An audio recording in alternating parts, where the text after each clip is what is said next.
All right, everyone. Welcome into the Voice of College Basketball.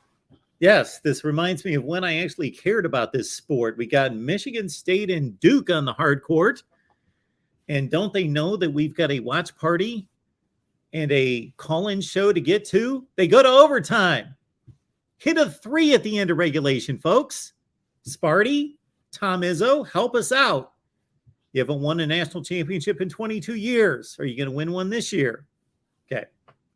All the respect in the world we have for Tom Izzo and his Michigan State team. And I don't even know who the new coach for the Duke Blue Devils basketball team is now that Mike Krzyzewski's hung it up after 40 years. Okay, back to football. What counts? College football playoff rankings to be revealed soon. So we will do play-by-play with all of you. It is 70-69. Oh, it's Kentucky. It's Kentucky. I don't even know who's playing. I thought it was Duke and Michigan State. Okay, it's Kentucky and Michigan State. Kentucky. Yes, John Calipari. I will tell a story now that I've got one connection to this game or these two teams would be that, well, I can think of two connections. There was a Michigan State basketball player, Jamie Fike, who hailed from Lexington High School in Ohio, who I covered and called his games. I did high school basketball play-by-play back when I was just out of college. And Jamie Fike was a top player that went to Michigan State. And so then when he came back and Michigan State played in Columbus against Ohio State, we went to cover Jamie Fike's game at Michigan State and interview him and so forth to do a story after the game. So just as a fun thing, I was a news guy at the time. Just as a fun thing, I went with a sports guy from our station to go talk to Jamie Fike since I had covered him in high school. Then my connection to Kentucky, would be I did interview John Calipari once when he was the head coach at UMass at the Final Four. I covered the Final Four in 1996, and Kentucky was there and eventually won the national championship against Syracuse. Yes.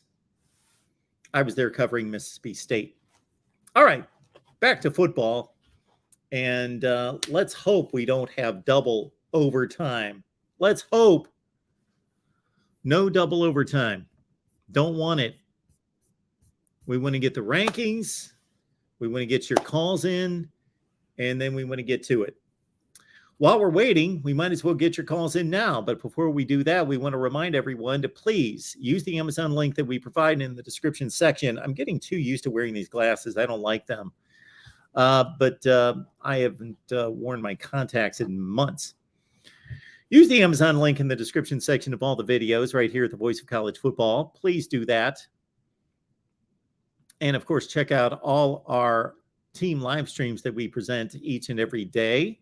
On Monday, that's Nebraska and USC. We also did a Nebraska show tonight, along with Iowa, of course, on the Iowa channel. We've got a big day on Wednesday each and every week with Ohio State, Oklahoma, Michigan, Florida State, and Miami. It's another Miami show on Thursday night and West Virginia Live right here on Friday night. Please subscribe to the channels that are under 1,000 subs. Even if you don't like the team, if you support what we do here at the Voice of College Football, so that would be the likes of Texas A&M, Penn State, West Virginia, and Georgia are close. Those are the closest to 1,000. Texas A&M, Penn State, Georgia, and West Virginia. Please subscribe. Let's push that West Virginia channel past 1,000. Let's do that tonight. We should have 300 or 400 folks on here tonight. So let's get everybody on over to the West Virginia channel. Please subscribe there and push us over 1,000 subs.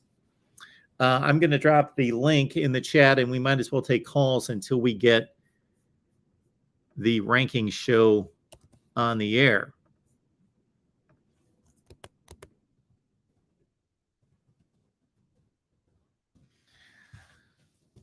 So I've just dropped the link in the chat, so please grab the link and join the show.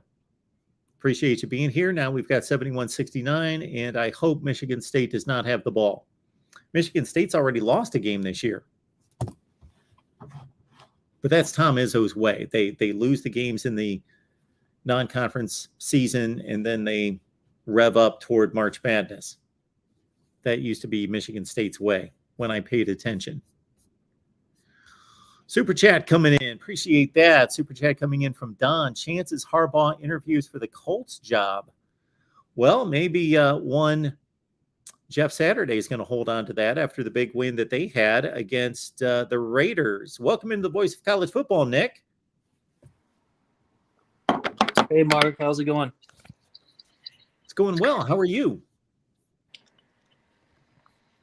Pretty good. Pretty good. Just waiting for this game to obviously be over, even though I know college basketball is clearly your number one sport. But no, I'm just kidding.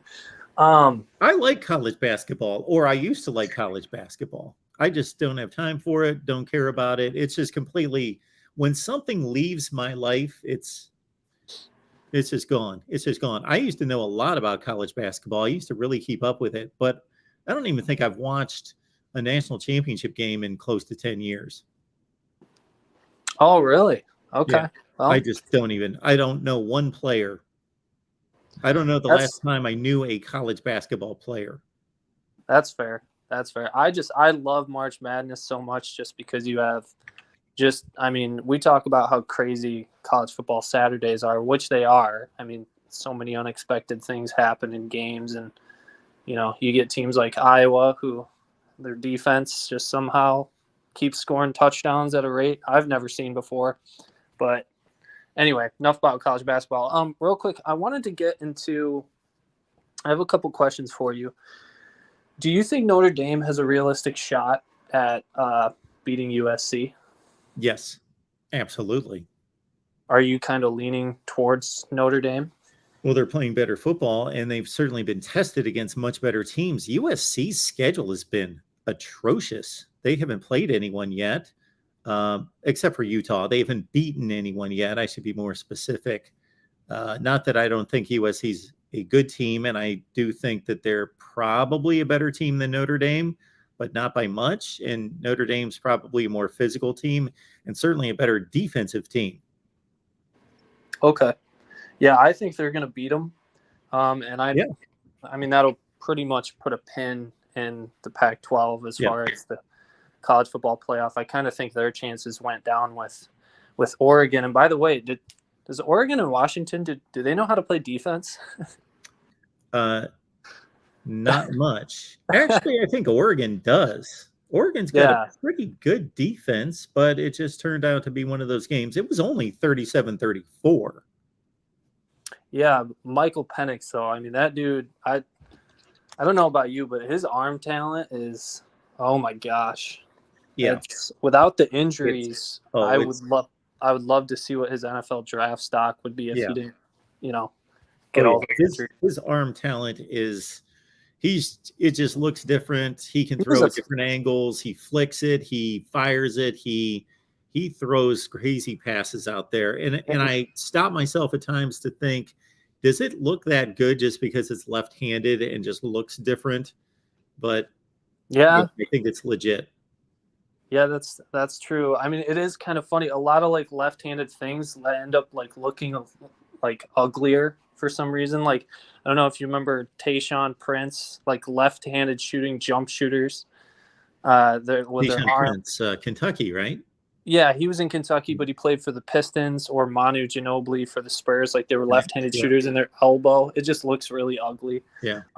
Anyway, so that's interesting. But a left-handed baseball swing is beautiful. Oh, yeah. Yeah. I mean, I don't really watch baseball that much, so I guess I wouldn't know. That used to be my favorite sport.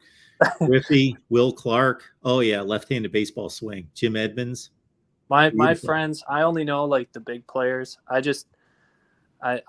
haven't really sat down and I guess like focused on it. I initially liked basketball in general more than football, but then I just plopped myself down one night and forced myself to watch the Ravens on Monday Night Football, and eventually just saw enough craziness where it was interesting. Anyway. How long ago was that? Oh, this was back when Ray Lewis was playing. Okay. Maybe 2000. I was in like early middle school. Yeah. Something like that. That doesn't answer my question, but that's okay, Nick. Well, I don't know like how what long year. ago. What year are we talking about? Like, What I don't know how old you are. Well, I was born in '93. It's like So okay, so this is like 2005. yeah, right Yeah. around the time when the Panthers went to the Super Bowl, Okay. something like Oh that. three. So, All right. yeah, around that time. So I was pretty young, but um, anyway, so here's the interesting thing. If Notre Dame really finishes out this season well, it's almost going to kind of flip Ohio State hasn't played anybody, that narrative on its head, especially if they beat USC, finish out the season well. Do you think that could be a big factor for Ohio State's resume if they happen to lose close to Michigan? I believe in the results and the facts. And the facts are that Notre Dame lost to Marshall and they lost to Stanford. But it's also reasonable to think, number one, that Notre Dame came into this season with a really good football team because they had a really good one last year and they were supposed to be really good this year. And they laid it all on the line against Ohio State. They played their hearts out and they should have been able to bounce back the next week. That's what everyone's expected to do. You've got a scheduled game the next week and play Marshall and beat them, but they didn't. Yeah. And it took them a while to recover. I believe that this is the truth, that they laid it, that the team that lost to Ohio State was not the team that played Marshall and played some other teams. Now they did lose to Stanford later in the season. That's a complete mystery to me. And they did have a different quarterback. Yeah, they lost their starting quarterback, Tyler Buckner, and Drew Pine is more experienced. Pardon me? More experienced. Is he really more experienced? Well, I mean, he's just been, it wasn't. I thought I saw Drew Pine play. We've seen him play before. Buckner was the guy that played in relief of Cone last year. Like Jack Cone was the starter, but they were bringing Buckner. Though? Buckner played like a J.J. McCarthy kind of role last year. Oh, okay. I didn't know that. My bad. So anyway, so I don't want to oversell Notre Dame because their losses are bad and they have to be accountable for them. And the Stanford game isn't that long ago, but they have blasted the two teams playing in the ACC championship game by 3 scores each. And they're just better. They're a pretty good football team. Do you think UNC has any shot if they take down Clemson? I would like to think so. I would think that would be a fun debate to have. I do think that they should be considered, but their resume right now is so bad.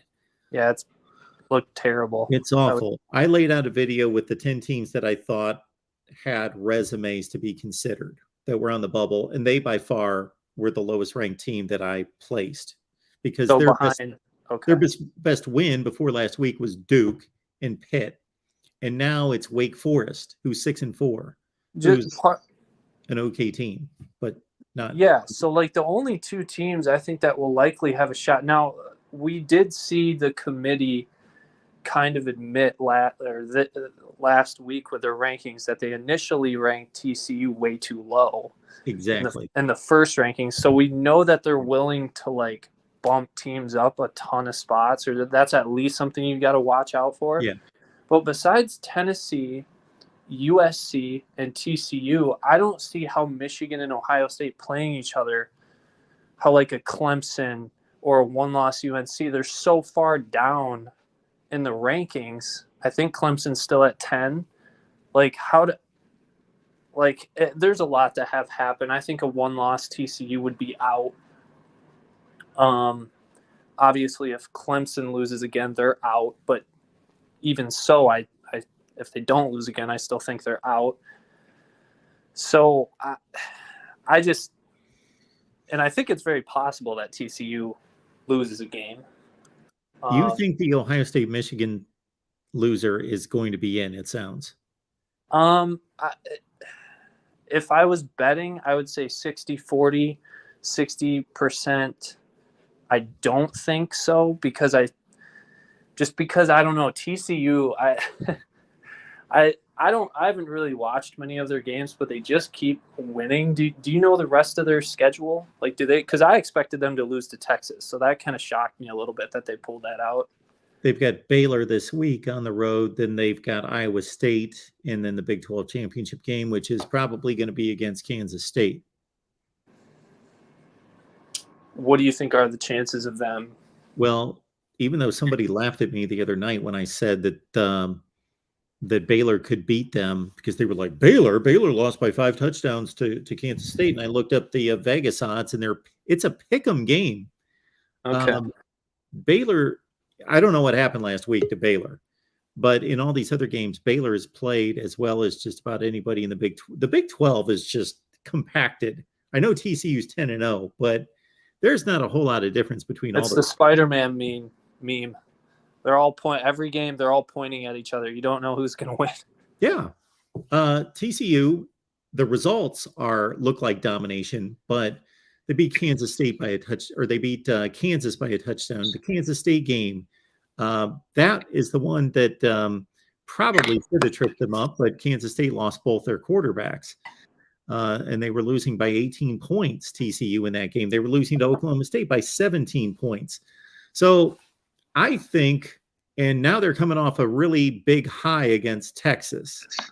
And so if we can play psychologist, who knows how they're going to respond to that. Either they're going to be propelled even further from a confidence standpoint, or they're going to have a letdown that they just went to Austin and won a game that they were a touchdown underdog. So I think Baylor's got a 35% chance of beating them. Okay. And you can't discount Iowa State. They've got maybe the best defense in the conference, but they just can't score. Yeah. They've got a 15 or 20% chance of winning that game. And then they've got a TCU has to beat someone that they've already played, Kansas State. So well, yeah, and if people were laughing at you for saying that Baylor might beat TCU, then there's no way they can be laughing that Kansas State can't beat TCU.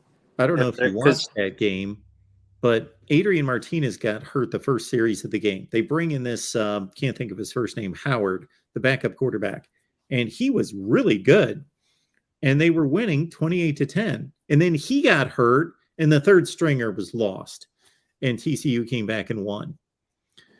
But to your point, the committee will do what the committee wants to do, because the week that they lifted TCU from 7-4, they beat Texas Tech, who was 4-5, and it was not an impressive game. They were losing in the fourth quarter. Like how that result lifted them that much, I don't get it, except for what you said, and that's that the committee said, you know what, we underranked them last week. Which scares me, because it comes down to, I just keep looking at that 6 slot, and I'm like, when they ranked Oregon at 6, I was like, we all know what's happening here. To me, it was just a clear message where we're gonna, likely Tennessee is gonna win out. But we are not putting 2 Big Ten teams in unless we absolutely have to. And it was just hilarious to watch the way that Oregon lost. And I'm hoping that 6 seed week after week just dumps a game, so that you just get to the point where, I guess it would. Well, what you want North Carolina or Clemson, whoever eventually wins the ACC championship game, to lose before that. And it's it's not likely, but it's not inconceivable. It's possible. That North Carolina could lose to NC State. NC State's a good team. That's a pick'em game. That's a toss-up. And then they go and beat Clemson in the ACC championship game to completely wipe out the conference. If it was as a Michigan fan, if the right scenario was to play out and you just end up with a bunch of 2-loss teams and then a 1-loss Tennessee, a Georgia, undefeated Georgia, and then everybody else just kind of wets the bed here. I still know, I would not pick Michigan now to beat Ohio State in Columbus, just because we haven't won there in forever. And I know that doesn't necessarily relate to this year's game, but it's just going to be an absolute snake pit. And I don't know, these are 18 and 19-year-olds who haven't played in that environment At least not many of them. Our starting quarterback hasn't, so there's probably going to be some wonky things that goes on down there. But I still expect it to be competitive. Oh, but yeah. Even if we're like, I'm assuming Michigan, it'll be competitive, but Michigan will win. But if the committee, I'm telling you, this is going to happen. I'm almost a little weary of it because I still would like to see Michigan in one last true Rose Bowl. But if the committee has no other choice but to put a one-loss Michigan in, they're going to say, okay, fine, you can get in. Here's your rematch with Georgia. and I am pretty afraid of that, especially with us not having a downfield passing attack. Yeah, so, I get that. But this Michigan team's better prepared to play Georgia than last year's team was. Yeah. I mean, we'll see. On that, and all sorts of people can laugh at me and can throw that back in my face if they play and it's 44-10. But I'm just saying, I'm not saying that Michigan's going to win. I'm just saying that they're more prepared. I think they're more prepared because they've been there. They were there last year. They're a better team. The offensive line's better. The running game's better. Even the defense is better. They're better. Well, yeah, and I mean, obviously, part of that is because Georgia just lost a tremendous amount of talent, but they're recruiting at such a high level. But they're almost playing defense as well as they did last year, but not quite. Yeah, see, that's the interesting thing. I don't think I mean, I think Georgia's defense is good, but they're playing as well as they have last year. But I have to believe that there's a team out there that can at least show that the defense has, a little bit of a drop off or something. Well, really, you don't want the answer to that question, at least from my perspective. Oh, okay. I don't think Ohio State and Michigan, I don't think Ohio State's clearly better than Michigan or Michigan than Ohio State, but I think because of Ohio State's capabilities in the passing game, I think Ohio State's the team to beat Georgia. Well, and you guys have the best player in the country, so Marvin Harrison Jr. I just think, I think literally, Ohio State, if they're healthy in the running game, they're not as good as Michigan, but they're good and not good enough, but they're 80% of Michigan in the running game. And then they're so much better in the passing game and equipped. They've got an NFL quarterback and NFL receivers. Yeah, no, for sure. Is this Marvin's third year or second year? This is his second year. Okay. Yeah, it was interesting. After I saw that Utah game last year, not saying like Utah was a great opponent. I mean, they were really good, but there were still some questions with them. But after I saw Marvin Harrison in the Rose Bowl, I actually just had the thought in my head. I was like, this dude's going to have a better Ohio State career than JSN. And that it's kind of, and it's not really fair to say because JSN has been injured. So, I mean, we don't really know, how that would have played out. But just his talent, I don't know why more people aren't talking about him. Maybe not probably not Heisman level, but just Joel Klatt's been hammering, but if anybody hasn't seen him play, I mean, the uniqueness of his game at his size is, I don't know about you, I've never seen anything like it. The first time I saw him play was in the Ohio State spring game a year and a half ago, and I instantly thought, this guy's going to be unstoppable. He already had the size and the skill set. Like they would run him on a slant, let's say it from the 8-yard line, and there's no way he blocks out the sun and he's got wingspan, and how are you going to guard the guy? I instantly thought, okay, maybe I'm being somewhat influenced by knowing who his father is, but this guy, yes, he's already an NFL player. He just needs reps. Yeah, he's a first-round pick right now. It's interesting if they do get JSN back in the lineup that they almost look Marvin Harrison and Jackson Smith and Jigba almost look like Garrett Wilson and Chris Olave. Yeah. They almost complement each other from a body type and their skill sets the same way. I think if you guys get a fully healthy JSN back, I really do think you'll see Ohio State playing for maybe not fully back, but a comfort 85%, 90%, just comfortable Mm-hmm. enough to actually put weight. I don't know what the last game he played in, but they were saying he wasn't hurt, but you could just tell he wasn't Iowa. comfortable. Yeah. And whatnot. And he was thinking too much and whatnot, which was tough to watch. You hate to see guys going through pain, but yeah, I mean, if you guys get him back, it's about wraps for making the national title, because I don't think, especially against Michigan, our best corner is DJ Turner. There is absolutely no way that I would have him shadowing Marvin. There's no way. You can't play man on him. I understand what you're saying. Yeah, you're totally right. I'm right there with you that just the overload of great receivers is too much for any secondary. But actually, if you could split JSN's ability into two offensive guards, those would be the two guys that would be the most helpful to the Ohio State offense. So you're concerned about the offensive line? Yeah. Yep. More concerned about rushing or overall run blocking, but mostly in short yardage situations, and most of the breakdowns come from the interior. Okay, so what do you think about Michigan's defensive line then, going up against?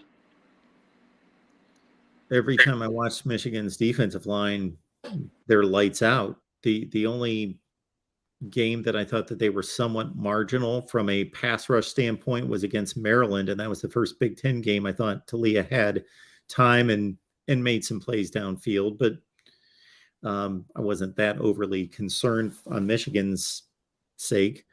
But since then, I think they have arguably the best. I don't think they have the best defense in the country, but I think they're close. I think Georgia has the best defense in the country, and I think Iowa's in the running.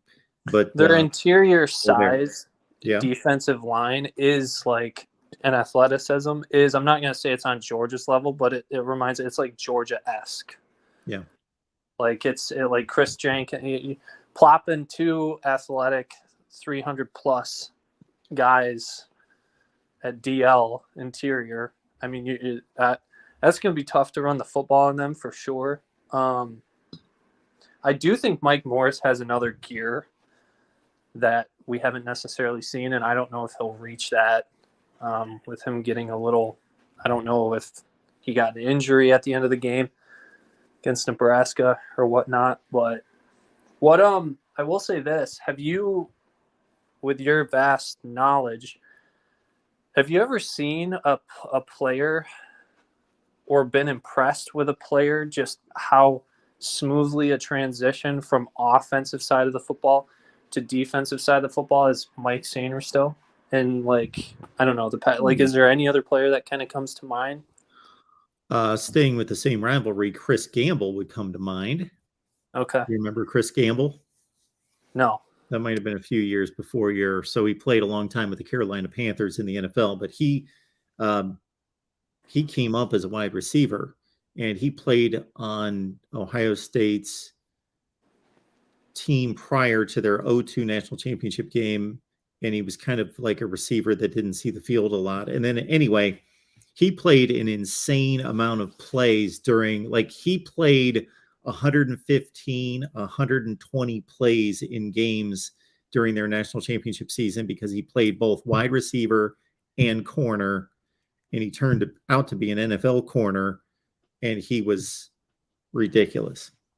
Okay. What was his name again? I'll have to look up highlights. Look up Chris Gamble. Absolutely. Chris Gamble. A long NFL career. Okay. I'll definitely take a look at him here in a few minutes. And then one last thing, as far as and obviously we're not, the end of the college football season. So, but have you been seeing UConn's been making a little noise?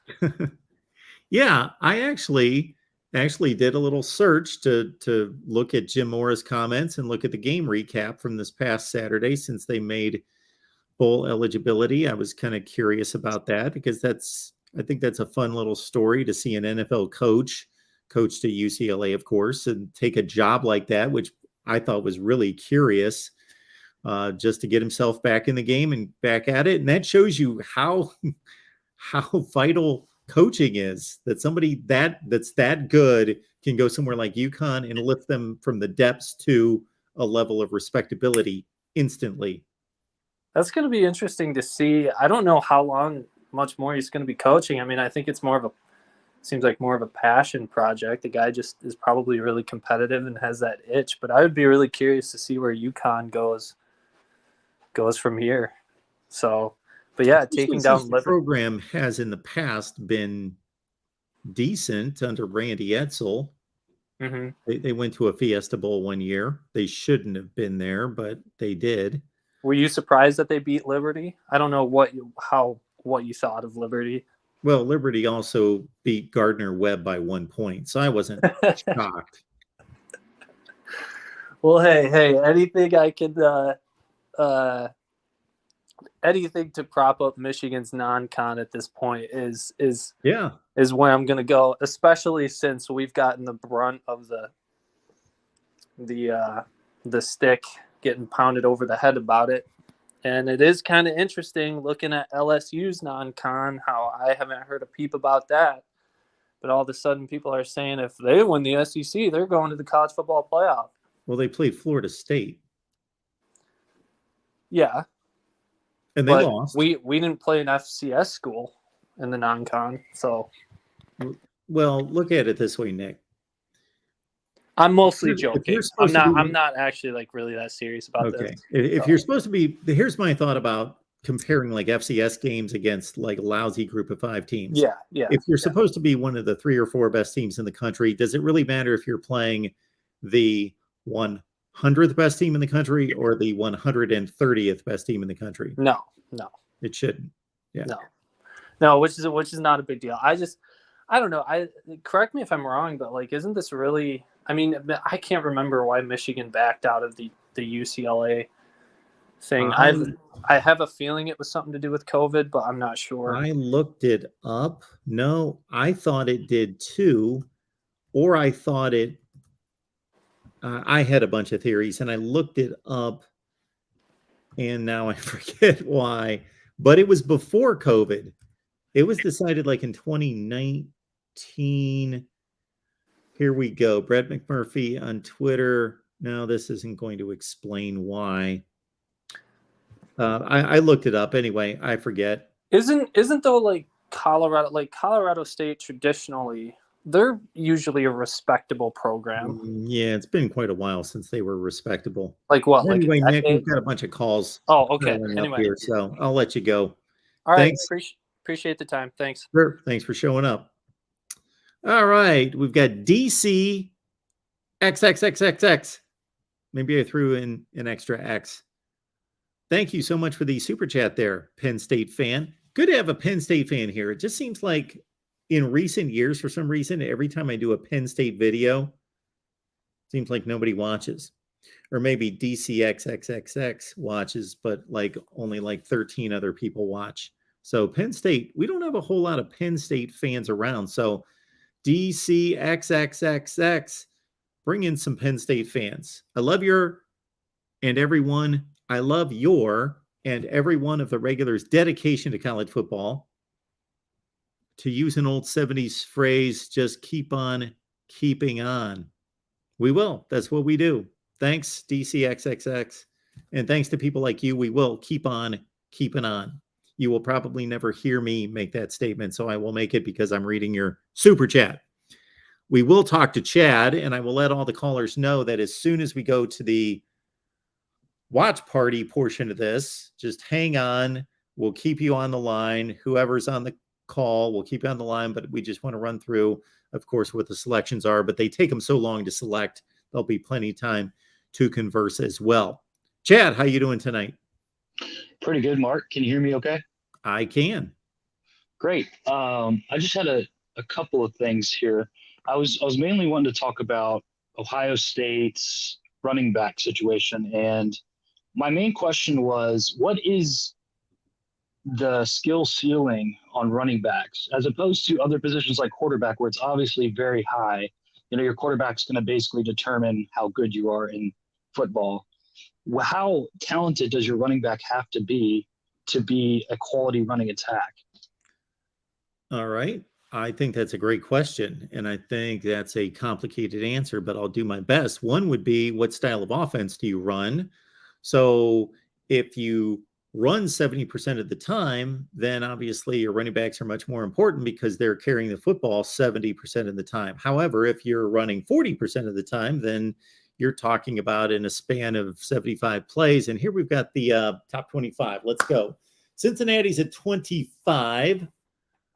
NC State falls 8 spots to 24. We've got Oregon State at 23, Oklahoma State at 22, Tulane at 21. They dropped a couple spots, 4 spots after losing to UCF. And Oklahoma State went from not rated to number 22, and Oklahoma State beat, I believe, Kansas. Really? Okay. All right. That's fine. So they were at least 26, if not lower, and they jumped up into the rankings. Oregon State jumps up to number 23 after beating Washington State. Okay. All right. Again, I question that. I don't necessarily disagree with it because, again, I know that sometimes my rankings, people look at it and say, why did they jump 2 spots after they barely won? That sort of thing. Well, it's not in a vacuum. UCF at number 20, Florida State at 19, Notre Dame at 18. Washington climbs big, which they should. They're at 17, UCLA at 16. And if anyone's critical here, keep in mind in the Pac-12, you really can't honor head-to-head because UCLA beat Washington, Washington beat Oregon, Oregon beat UCLA, UCLA beat Utah. So there's all sorts of dynamics there that throw out the head-to-head. And I'm going to release some Pac-12 power rankings here soon.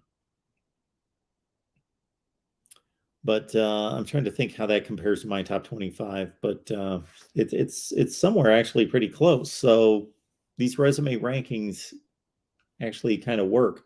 Kansas State's at 15. Ole Miss is at 14. I think they should be higher than that. North Carolina is at 13, Oregon 12, Penn State 11. I've got Penn State higher.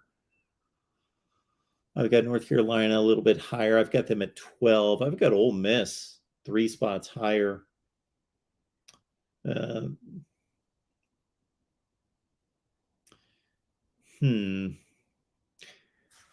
Penn State moves up 3 spots for beating Maryland. And Ole Miss moves down 3 spots for losing a 3-point game against Alabama. Okay. And let's get to the top 10 here at some point.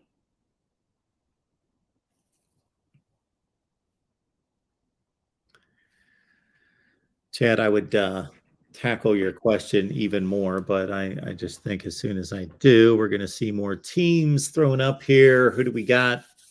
Let's go. Top 10. Utah at 10. All right. Utah beat USC. They lost to UCLA and Florida. It's a little high for Utah. A little too high, Utah. A lot too high for Utah. They've got a win against USC by 1 point on a 2-point conversion. Otherwise, Utah beat Oregon State, who's a pretty decent team. Clemson at 9. Okay. So Clemson off the Louisville win jumps up 1. Utah beat Arizona State. Who did they just beat this past weekend? They beat, it was Arizona the week before. They beat like Stanford. Okay. That's who they beat. All right. Clemson at 9, Utah at 10. All right. So we've got Alabama at 8. They move up a spot. They're still ahead of Clemson.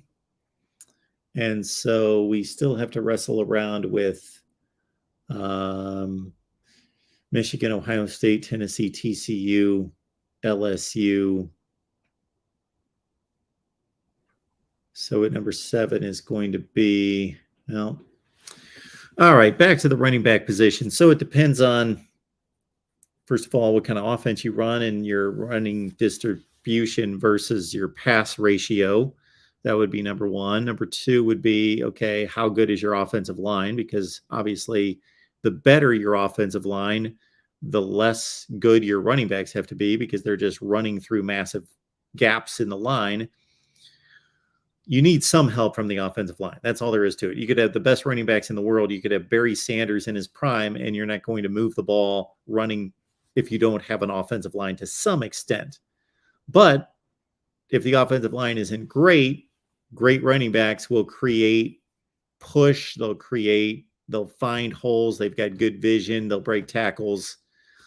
The running back position's been devalued by the NFL draft in the last 10 or 15 years, but good running backs are going to turn 2-yard losses into 1-yard gains, and they're going to turn 1-yard gains into 4-yard gains, or they may break what would have been a 5-yard gain into a 50-yard gain. And so just like any other position, there's value to having superior players at the running back position. Let's see what we got here. Georgia's 1. And Ohio State was number 2 last week. They should maintain that position. There we go. Last week, Michigan was 3, and they should keep that spot after they blew out Nebraska. There they are. TCU at 4. Of course, they had a huge win against Texas. Now, the one thing that they may say here, the committee, is that even though Ohio State, Michigan, and TCU are still 2, 3, and 4, that the gap between 4 and 3 is razor close because TCU's picked up another massive win in defeating Texas. And then we got to think that Tennessee is 5. And let's see. We've got LSU and who? Who am I missing? I think you got it. Well, no, we've got Tennessee at 5, and we've got 2 other spots, 6 and 7. So that's going to be LSU and USC, maybe. USC. There you go. Yeah, that's pretty much what we got. I'll be surprised if it's anything different. So, did that pretty much answer your question? Yeah. Well, the point I was trying to make, I think, was since Ohio State is basically going to be out Mayan Williams effectively until the playoff, if we're lucky, and I don't know what the deal is with Travion Henderson, we are going to be stuck with a mediocre running back. Yep. Well, by our standards, yeah. And so my point is inexperienced running back. Right. That's the biggest thing. Even with Mayan Williams and Travion Henderson in the 3-week stretch where we weren't able to move the ball against teams like Northwestern, it didn't really matter that we had those elite talents on our team. They're not, top 5, but they're pretty good. We still couldn't move the ball. And so it seems like the offensive line tends to really make the biggest impact. And so when we face a team like Michigan, we're going to probably struggle to run the ball regardless of who's in the backfield. I agree. And then another thing, would it be wise then for Michigan to drop guys back in coverage and not even really play the run at all? If I was Michigan, to start the game until proven otherwise, I would absolutely. I bracket receivers. I would bail on the run to a certain extent. I'd use a very vanilla front 7 at least, disguise coverages and do things with the coverages. But yeah, number 1, even if Ohio State can move the ball a little bit on the ground because of that. So Michigan, takes guys out of the box and let's say commits to stopping the aerial game, that what's the worst that's going to happen? After 2 drives, Ohio State hits, they hit for 8-yard runs and 12-yard runs. And you start to think, okay, well, we can't stop them like this. But the inverse is you get torn up through the air, which obviously produces points typically a lot faster. I definitely would go that route. Just like the inverse, if I'm Ohio State, Michigan hasn't hit plays downfield. I think they're capable of it. I might be wrong. I think they're capable of it, but they've got the ability, they've got the talent. They haven't executed, nor have they worked on it, at least in games. So if I'm Ohio State, what's the worst that can happen if the first drive of the game you just sell out and say, you know what, we're going to trust our corners to go one-on-one with your receivers, and we're going to load the box to stop Blake Corum and Donovan Edwards, and they hit a 70-yard touchdown pass. Well, then you think, okay, we'll bail on that, but you got to prove it first. I would do that. That's exactly what my next point was going to be, is that it's the exact opposite strategy with Michigan, with Michigan's offense. And I guess another thing I wanted to bring into this is this is just going to be a massive battle, or a massive game of chess between Ryan Day and Harbaugh, in that we don't know if they're planning some secret surprise where they do have a good deep ball connection. Maybe they've been working on in practice, or what tricks up their sleeve they have. And I just wanted to say this is probably the most anticipated game, at least since 2006, but maybe even before that. At least probably in my lifetime. Well, the difference with 2006 is the winner of the game was going to play in the national championship game. The winner of this game is going to play in the Big Ten championship game, then have to win that, then go play in a playoff to win another game. They got to win 3 games to win a national championship, as opposed to just playing in the national championship game. Well, I think in a way, it feels bigger than just the national championship. I don't know why. It just feels like the rivalry's back in a sense, even though last year, I don't know if you get that sense too. Yeah, it's a great point. It's a great point that you make. So I was thinking in the interim, you were thinking big picture. So well put by you that, the tipping point in the rivalry could be upon us if Michigan wins this game. Yeah, absolutely. That's all I had. Thanks for taking my call, Mark. I really appreciate it. Thanks, Chad. Appreciate that. BGPO Football Funk, appreciate you so much being here, and thank you so much for the super chat. And I see that you're waiting, so I'm glad that you were able to make it in. But to Chad's point, I think most college football observers still consider Ohio State the class of the Big Ten, even though they lost the game last year. And I have no issue with any Michigan fan saying, we won the game last year. We won the Big Ten championship. We are the standard in the Big Ten right now. I have no issue with that. But from a more holistic standpoint, I still believe Ohio State owns the series, owns the conference, best recruiting, best roster. They lost 1 game, okay? But they still, now if Michigan wins this game, I will officially, everybody can hold me to this, I will say Michigan runs the Big Ten. They are the number 1 program in the Big Ten. They win this game this year. They've won 2 consecutive games. They've won what we would expect to be 2 consecutive Big Ten championships. Let's not forget they will play a game in Indianapolis against the likes of Purdue, Iowa. I think it's going to be Iowa, actually. I think Iowa's going to run the table and be in the Big Ten championship game. So that's what we're going to have. So that's my thought there. We got Sports Talk 101 on here. Welcome in. Hey, Mark. I know you was talking about saying about the Michigan and winning the Big Ten last year and being Ohio State. Anyways, that being said, I think heading to the game against Ohio is a good matchup. But like you said, as you mentioned, Michigan being well prepared, Iowa, Purdue in the Big Ten championship, win that one, win 10 games to win the national championship. That'll be hell of fun because you have to face up against like Georgia potentially in the national championship if you were to win out. This game against Illinois and game against Ohio State and how we'll face in the Big Ten championship game. But a rematch with Georgia will be a much better game than it was last year in the playoffs. I believe so. I mean, I agree with that. Made that statement a few minutes ago. I believe that. We'll have to wait and see. right. I think that's. But Michigan's a better team this year than they are last year. They're better at quarterback, even though the quarterback isn't allowed to really show off those skills.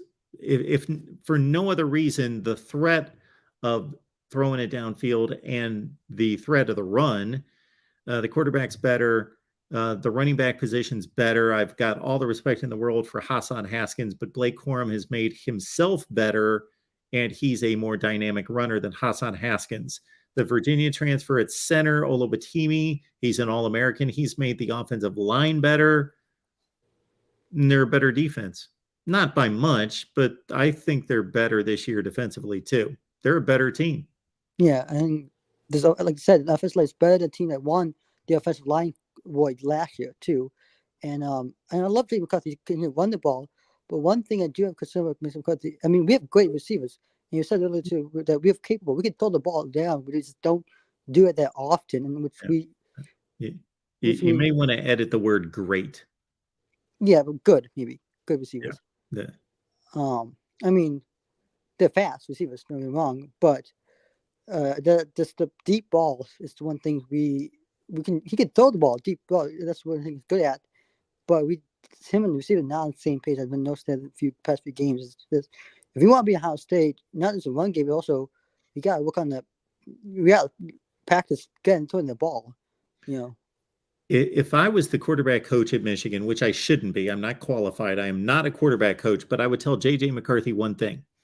If you keep overshooting these wide receivers downfield, do you know what your completion percentage on those throws is going to be? I can guarantee what it's going to be. It's going to be 0, because if the ball's thrown 3 yards past the guy, he can't catch it. But you know what? If you take something off those throws, and even if they're underthrown, the receiver still has the advantage to come back and catch the ball. So you may want to do that. I think at least one thing Michigan should need to work on heading to the game against Ohio State in a couple of less than a week, because I'd say 10 days. But yeah, I think that's. And you said about Blake Corum, I think if I would say the top 3 to get invited to New York right now, I think Blake Corum is going to be one of those players to be invited to New York. And that's fact. He's probably one of the best running back in the country right now. Well, if he gets an invite to New York, he better be not one of the best. He better be the best. I personally think, and this is from more of a pro perspective, I'm not saying that this guy is having a better season, but I think Bijan Robinson's the best running back in college football. But Blake Corum is right there. And my top 4 for the Heisman, I think it's a really crowded vote right now. I think you got CJ Stroud, you got Blake Corum, you got Hendon Hooker, you've got Caleb Williams, you've got Drake May now. Who am I missing? Max Duggan, I think, is having an outstanding season. Right. And I also have similar lists as you have. CJ Stroud, May, Corum, and but if they would send one running back to New York, I think it would be Blake Corum.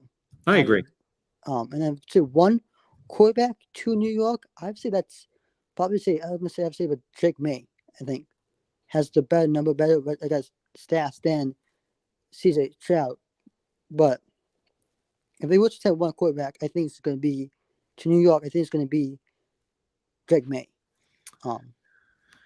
All right, Sports Talk 101. We appreciate you being here. Do you have anything else? Yes. So in terms of the rankings, I'm surprised that Utah was at 10th. I think that's being that high. Yeah, too high. That's too high. Utah, lost to UCLA and then also lost. That's just too high. In the top 5, I think I agree with that. But I think right now USC might have. I think right now at this point, USC might have a high chance as only Big Ten, Pac-12's only hopes of making to the playoffs. So I've only have a question for you. Does a 12-1 Pac-12 champion or a 12-1 ACC champion get in over a one-loss Tennessee or like a one-loss Ohio State? Well, the USC situation is the only Pac-12 possibility. So the 12-1 USC team, after beating UCLA, Notre Dame, and a Pac-12 championship game, has a better resume, better credentials than a ACC champion. Right. And then I agree. And then one more thing, TCU. Let's talk about TCU for a second. I mean, at this point, if you're feeling TCU go to they're in. But if they lose one game and with Big 12, I think they're in. But now like a game against, like I said, Baylor, and then they got Iowa State, and then they got a rematch against Kansas State or Texas, whoever they face in the championship game. And I think TCU, even with one loss, should be in because should go in. Correct? It all depends on the scenario. Is TCU going to get in with one loss? If USC's got one loss, if Ohio State's undefeated, if the SEC gets two, there are all sorts of situations. So we can't look at this in a vacuum. It depends on what else is going on across the country. Sports Talk 101, appreciate you being here. Call back anytime. Yeah, thanks for having me. All right, we're going to pick off two calls, and then we're going to go right to Tony and Tim with the Patreon Voice of College Football Community 12-pack. Buckeye Mike, what's going on? What's up? So I'm here for you, Mike. What you got? So first of all, I wanted to apologize for sounding really dumb last night. I did not come away, Mike. I've had a slew of dumb callers through the years, so you're not on that list. So don't worry about it. By the way, I tweeted you the link to that article. I did actually find it. I wanted to see if you saw that. The article to what? When I was talking about 2008. Yeah, I don't. You tweeted it to me? Do you DM it to me? No, it should be on your feed or something. Okay. All right. I'm sure it's there. Okay. What else you got? Anyway, so my actual questions tonight.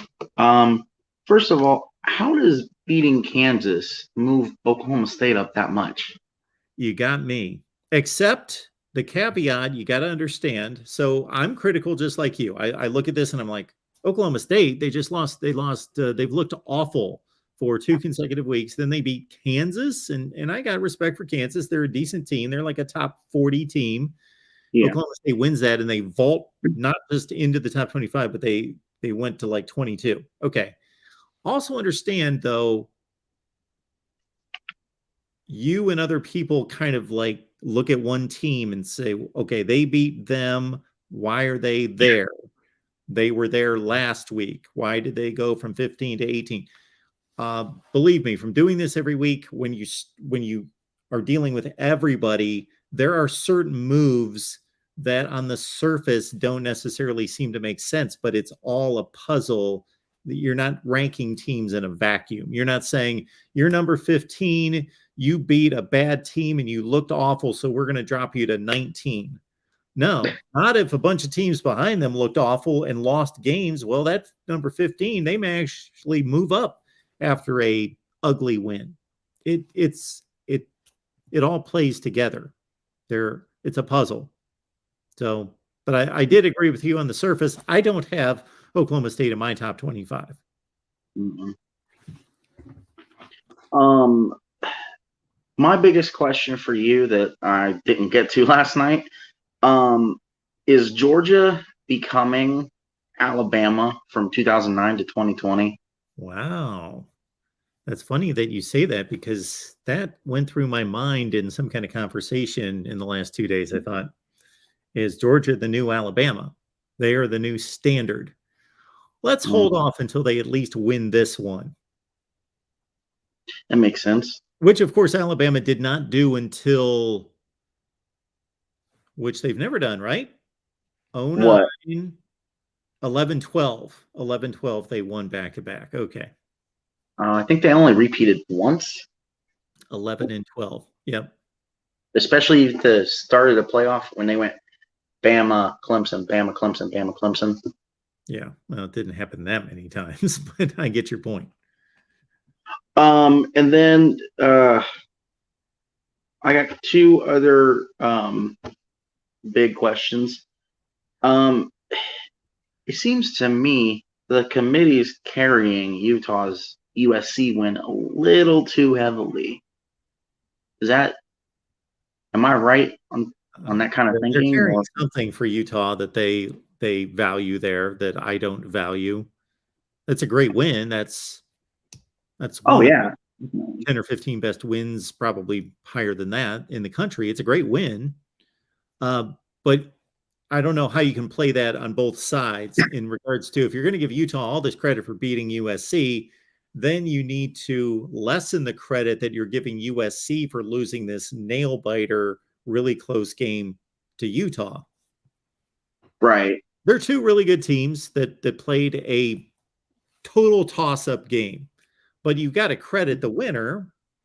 But you also have to evaluate the game, and the evaluation of the game in my sight is just toss them up. If anything, on the road, USC playing that close and considering a lot of circumstances in that game, I almost credit it as, well, USC faced all that. And if that game was played at the Coliseum, I'm thinking USC is better. But Utah won the game in reality. That makes sense. I feel like You for get them, Oregon State team by 26 points. That would be their other big win. Utah. I would only say if you play that game 10 times, which I know they don't do, it's probably like a 50-50, so 5 each, or maybe one gets 6, the other gets 4. I don't see it being like, oh, well, Utah got lucky and they played them 10 times. USC beat them 8 times. Like, no, Utah is decent enough. I could see them winning that game most of the time, or at least half the time anyway. Sure. My other big question for you, and sorry, I came in late, so sorry if you already touched on this. Is it harder to rattle CJ or JJ, and is rattling them one of the bigger keys to the game itself? Well, I think there's a difference between being effective against a great quarterback and rattling them. So I think sometimes a quarterback doesn't play well because he's on his back half the time, or he's got a helmet in his ribs, like 3 out of every 4 passes. And we say, oh, well, he choked or he was rattled. Well, yeah, he was rattled. He was physically rattled trying to throw the ball downfield. I don't know if those guys are going to get psychologically rattled. The more likely candidate would be, of course, J.J. McCarthy, because he's never started in this magnitude of a game, and C.J. Stroud has.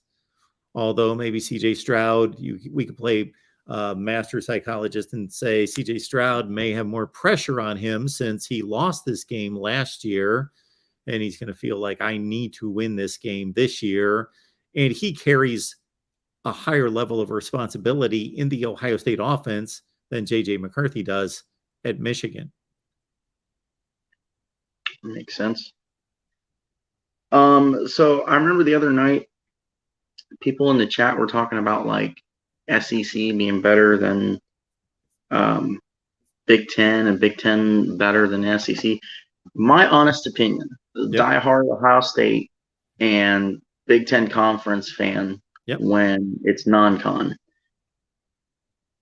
Big Ten overall is not as good as the SEC. Okay. Because in my opinion, there are more teams that can carry the SEC. The only real teams that carry the Big Ten is State and Michigan. Now, yeah, you have some weird or different years where it's State, Michigan, Penn State, Michigan State, maybe Wisconsin, but when you talk about carrying the conference, define what you mean by that?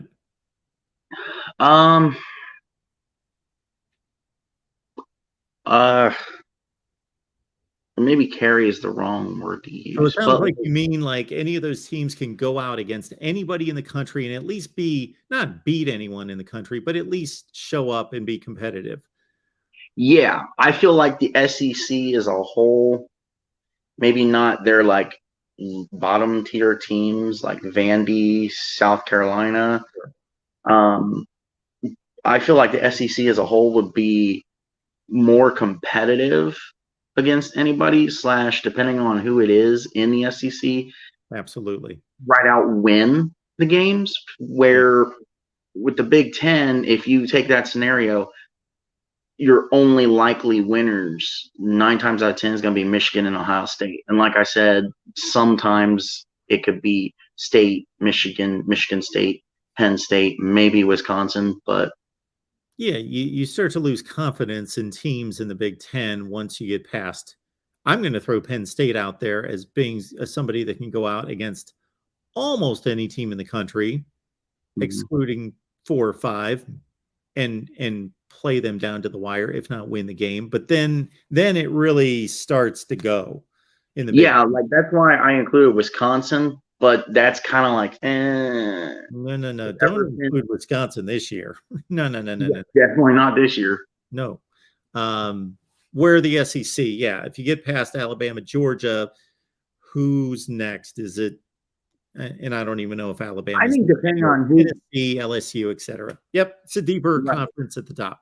Absolutely. Because I feel like yes, Alabama, yes, Georgia, and I don't say this because I like the real, but I think Kentucky, depending on the opponent, not this year. You lose to Vandy, you don't deserve that. Could do it, possibly, at least hang in there. LSU definitely, either way, either hang in there or win. I think the Florida State game was just a fluke, honestly. Well, we're not going to go through the whole conference, but yeah.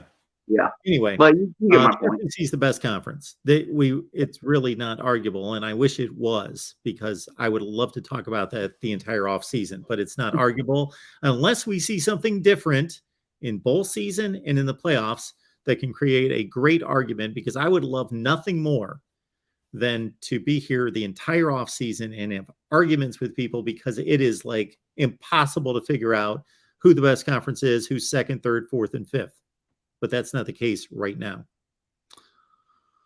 All right, Buck and Mike. One last thing for you. So, since you mentioned the off season, what do you roughly typically do during the off season as far as like your videos? For better explanation on that, you should go back like 9 months, go through all my videos, give them all like 1,000 views or so, and check it out.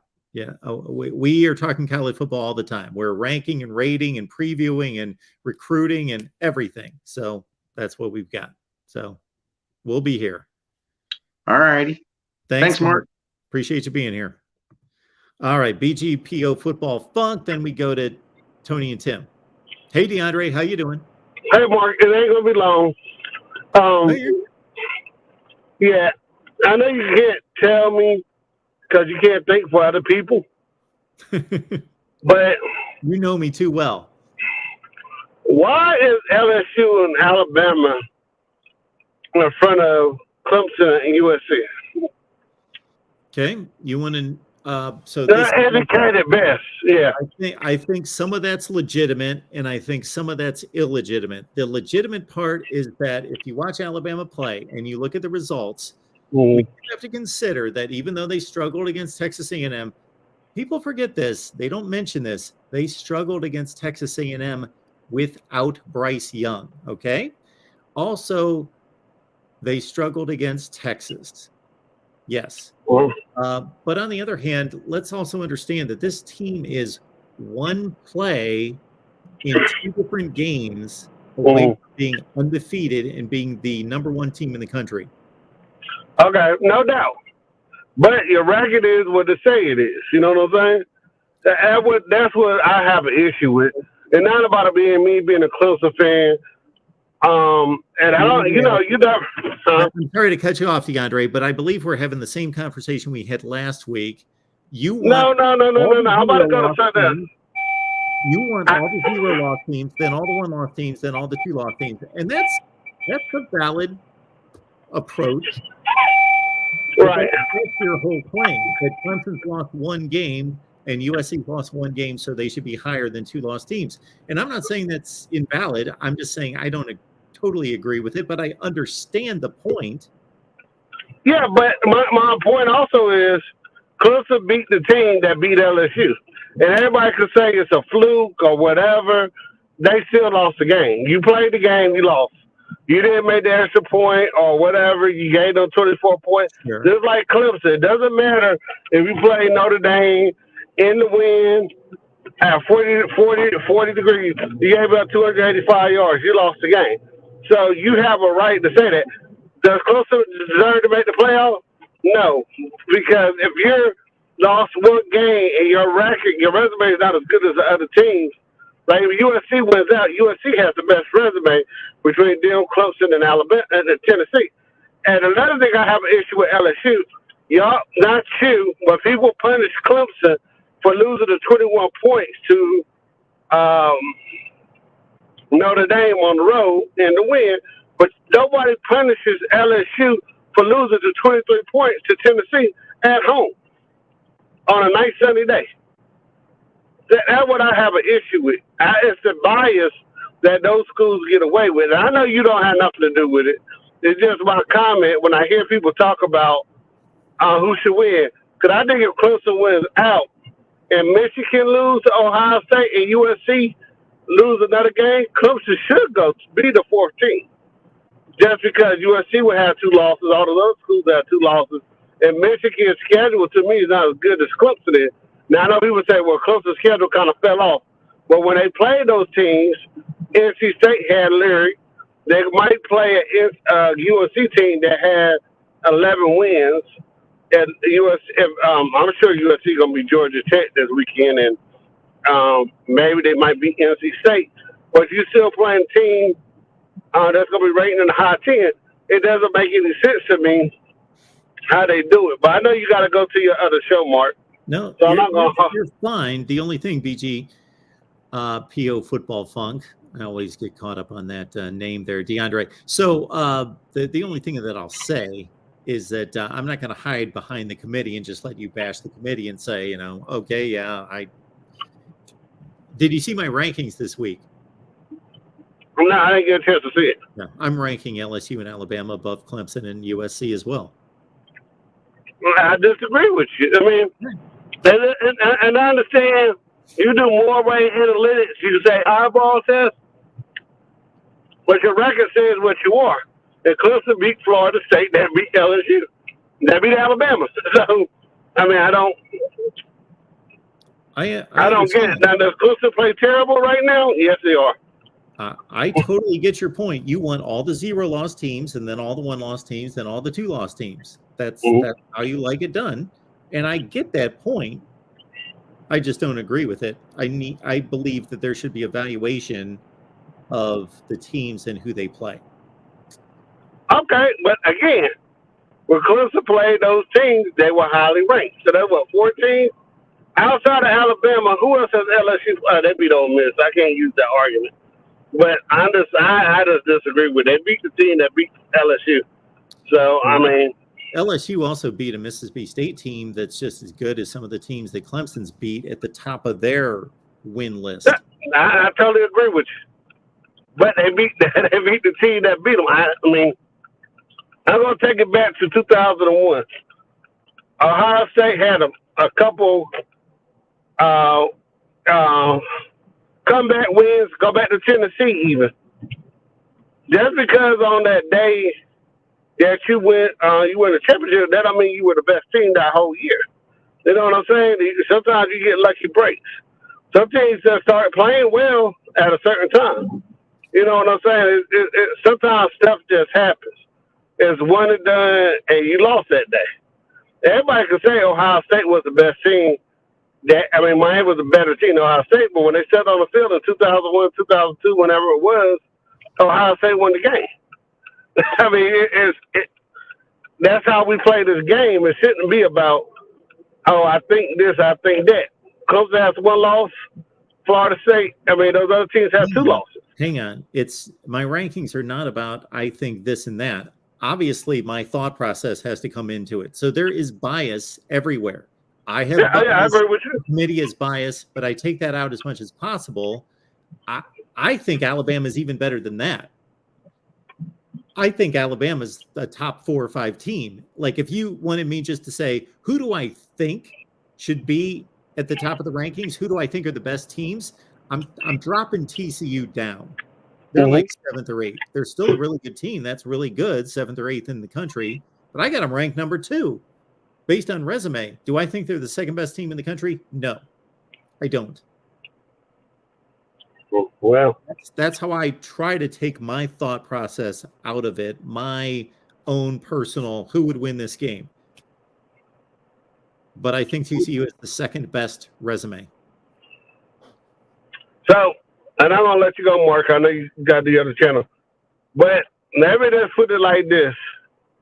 You got Georgia, Ohio State, TCU, and you got to have a 4th team. And Southern Cal get in there and beat everybody. At the end of the year, would you really say Southern Cal was the best team in all of college football? And they beat everybody that's up there now? If they go to the playoffs and win 2 games? Yeah. Heck yeah. That will have shown me enough. If USC beats UCLA, Notre Dame, and let's say Oregon, and then goes to the playoffs and beats Ohio State and Georgia, Okay. I will say it doesn't matter what I saw. Those results that might be the greatest playoff run in the history of college football if they do that. UCLA, Notre Dame, Oregon, Ohio State, Georgia. Whoo! Yes, I will say hands down, this is the best team. I don't care if there were tipped passes and third string quarterbacks playing or who. That's an incredible run. Oh, yeah. Well, we're going to see. But, yeah, all right, man. Take care. Thanks for being here. All right. Speaking of USC, perfect segue into Tim, Tony, and Rick. The practically owners of our USC channel, USC postgame, Pac-12 chat show on Wednesday night. And here they come. Boom. Tim, Tony, Rick. How are you guys doing tonight? Hey, Mark. Good evening. Doing great. How are you doing? I am doing well. I enjoy this each and every Tuesday night. We've got different layers to this, and you guys have added your spin, and everyone looks forward to seeing what you guys have compiled from the Voice of College Football community. So, Tony, take over. All right. Well, this is from your community here. Once again, so we've got voters from Mark's Patreon community that represent every conference. So they are, there's folks from the ACC, there's folks from the Big 10, folks from the Big 12, Pac-12, SEC. Actually, I think Pac-12 is the least of the voters. So we compile it for Mark, but it is the least of the voters. So let's take a look at what we've got. Now, I think this is the best slate of games that we've seen of any of them that people have done the predictions on. Let's take a look at what we've got. So, number 1, Mark, your community said the best team in the country, they think, is the Georgia Bulldogs. Once again, well-deserved. They're looking great. Next, did DeReal just talk about Kentucky going to be voted in? No, DeReal, Kentucky is not going to be voted in. Okay, we can keep going. Whatever that was. Number 2, Michigan. So your voters put Michigan above Ohio State, but that's certainly going to be a great game because next up, they put Ohio State. Now remember, guys, and before people ask this in the chat, as always, remember the top 4 seeds go to the top 4 conference champions. So Ohio State, as a non-conference champion, is down there at 5. Mark, then your folks put Tennessee and then TCU. So Tennessee is also going to be hosting one. TCU hosting the Cotton Bowl there. And then you put USC next. So that's your top 6 from your voters. And that gives you your 4 bowls there. And these are some good looking bowls. So let's see how else we fill this out. Alabama at 7, hosting a game in Tuscaloosa, and LSU at 8, hosting a game in Baton Rouge. Mark, I'll tell you, we looked at the numbers. Your voters do not respect this LSU getting blown out and losing to Florida State. I know you like it, but and there's some folks in the chat who do, but your voters generally do not respect LSU as much as they respect Tennessee, Alabama, Ohio State, USC, TCU, and Michigan. So we hate to deflect the SEC narrative on that, but oh well. Now then, you guys put Clemson at 9, so your voters continue to punish Clemson for what happened in South Bend. I think your voters are not real sympathetic to ugly losses. You guys put Utah at 10. You guys, and by the way, when you say you guys, this is you guys in the chat who are doing this. You guys put North Carolina at 11, giving them more love than the playoff committee is giving them. Then you're next out, because remember, the 12th slot has to make sure that at least one group of 5 team makes it. So Oregon and Penn State were the next 2 out. Very, very similar to what the committee said. And to the guy, okay, we just went over this. We got whoever said the idiotic comment of USC is not the 4th best team. No, that's because it's going on again about how the rankings work, guys. This is not rocket science. Say it every week. Conference champions get the top 4 seeds. Not a difficult concept. All right. Moving on then. Filling in the last slot, UCF right there. So there are some pretty great matchups here. So UCF has to go to Columbus. We know that Ohio State, they are incapable of like tying their shoes if it's windy. It'll be December, so I guess that'll be UCF in the Rose Bowl. Will Ohio State be able to play in the weather, or are they going to get more of that excuse like we got last time? We're expecting UCF to play in the weather better than Ohio State. Okay. I don't know. I heard from the Buckeyes about how Ohio State just can't play in the wind. So maybe there won't be wind. Something tells me the Buckeyes will run the ball better than UCF. Yeah, I think the Buckeyes are going to roll UCF. We're just teasing you, Buckeye fans. We're just teasing you. But these are some pretty awesome brackets here. Like that LSU Clemson game, I think Clemson probably wins that. Other people may think LSU wins that. And then they go play Georgia in the Sugar Bowl. And either one of those is an amazing matchup. That Utah's looking better. Utah versus Alabama. And then the winner plays Michigan and Miami. That'd be pretty fun. Tennessee, North Carolina. There will be no defense of any kind. The over-under will be about 140, and it'll be a pretty great game. And then the winner goes to play TCU in the Cotton Bowl. Like, that would be awesome. And then finally, the one that I love, we got UCF probably getting rolled by Ohio State, and then a USC-Ohio State Rose Bowl, old school style, in Pasadena. Like, how cool is that? Wow. So, guys, this is what the playoff will be like. And, I know Ari Wasserman wrote an amazing column about how much we lose from the playoff. We get this. This beats the Cheez-It Bowl 1, the Citrus Double Cheez-It with Spice Bowl, the Parmesan Cheez-It Bowl, whatever the new one's going to be. Like, this is great. So I think it's pretty exciting. What do you guys think? I think Mark actually favors the Jimmy Kimmel Bowl, right, Mark? That's your favorite one? Oh, yeah. Big fan of Jimmy Kimmel, of course. And yes, we did have a discussion about trying to pull together enough funds for the Voice of College Football Bowl. But that said, that LSU Clemson matchup, like, I think there's a decided favorite in the other 3, but that would be a heck of a game. Yeah, it would, wouldn't it? I got 2 points. First point is I think I heard DeAndre on the earlier call talking about Clemson. And obviously, with with the USC situation, again, as Tony mentioned, this is looking in real time, taking a look at the rankings that just happened on the college football playoff show from 1 to 25, and putting them in the format that is going to be used as soon as 2024, possibly. The difference being, again, is that they are valuing the 4 highest conference champions and giving them a bye. So, yes, I agree. Whoever said that in the chat, USC is absolutely not the 4th best team. Probably not the 7th best team. Oh, okay? it is. So what they're doing is they're putting a value on winning your conference championship. So for instance, Tennessee is sitting at 5. They are not going to win their division, and they're not going to win the SEC. And there's a very good chance they can get in to the conference or into college football playoffs if enough teams lose.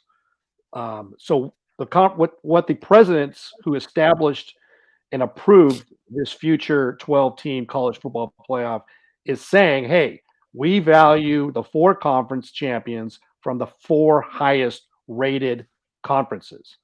Now, obviously, they're not going to be 1, 2, 3, and 4 every year, ranked 1, 2, 3, and 4. So that's why this looks different, okay? Because you win your conference championship in the 12-team playoff, you're going to get a bye with the 4 top teams. Second point that I like about this is now that we're moving, this is the 3rd week of having the college football playoff rankings. Things are shaking out. We're in week 10. Take a look at the games that just happened last weekend with the upsets, with Oregon losing to Washington and UCLA losing to Arizona. Look how big the rest of the season's going to be. That USC-UCLA game, let's say this is 2024, would be huge because possibly USC gets knocked out of the playoffs and UCLA plays itself back in. Look at Oregon on the bubble, has to play Utah this coming week. So for those people that are saying, the 12-team playoff, it's everybody gets a trophy and it discounts the regular season, BS. Take a look. These games are going to matter because teams are going to try to work themselves into the 12-team playoff. Look at Penn State right there. Yes, they did lose to Ohio State and Michigan, but in a season where they lose to those 2 teams, they still have a chance to get themselves into the 12-team playoff. That's my take. Yeah, Mike Fork, if SC and Ohio State played their averages, you're looking at probably about 89 for that over. So it's gonna be real quick. One thing, because I'm seeing some comments in the chat, Jason. This is to you, but to everybody else. There's a misconception, I think, in the idea of what the playoff is, and what the president's goal of the playoff, and what everyone else's goal of the playoff is, and that is the playoff games are not designed for like you and your motorhome. Like they're designed for a national playoff TV product. And so like, if you're like, but my motorhome would have to be on the road for 3 straight weeks. Not picking on you, Jason. I'm talking, I hear this all the time. It's like, well, guys, guess what? Your mobile home in Mobile is not the goal of these games. The goal of these games is to create a national champion. And yet, yes, for 3 straight weeks, there are going to be games that teams will travel to. And that's what it is. That's the goal. The purpose of the playoff is to have a playoff, not to provide fans with a motorhome destination of the week. And Jason, I'm not picking on you, I promise. My motorhome has plenty of gas. Jason, yours I thought would be great. I don't know. You probably don't have a motorhome. You probably have an awesome convertible. But just that's the misconception, guys, I think that we have to shift a little bit to. And as we look at this, is it's not about necessarily having fans in the stands, because, for example, some of these games, these are kind of lined up in ways that would probably have lots of fans because of where they are. But I mean, hypothetically, like you think about the stadium in Miami, if it's Michigan, Utah, it's probably not going to be sold out. Just because there's you may not have 80,000 people that are going to go to that game. And that's the thing. It's becoming a bit more of a TV product. I mean, stadium will still be going off and a lot of fun, but it is a very much of a TV product. It's not corporate profits. It's TV product. So it's just something to think about. Real quick, do we want to look at the comparison? Let's do it. All right. So you guys, let's see how you could. Oops, sorry, I screwed that up. Let's see how I missed the Penn State thing. Let's see how you guys compare to the others. Sorry, guys. I was frantically fixing these animations while we were on there. 11 and 12.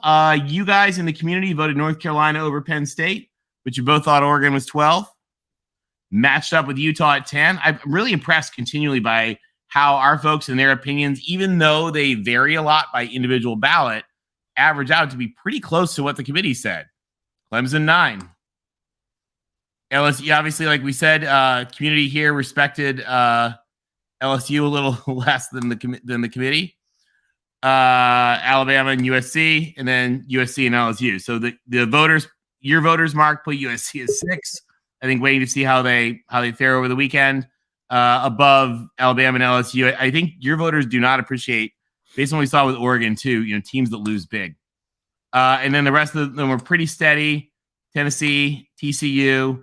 Obviously, there was the flip of Ohio State, Michigan, and Georgia won.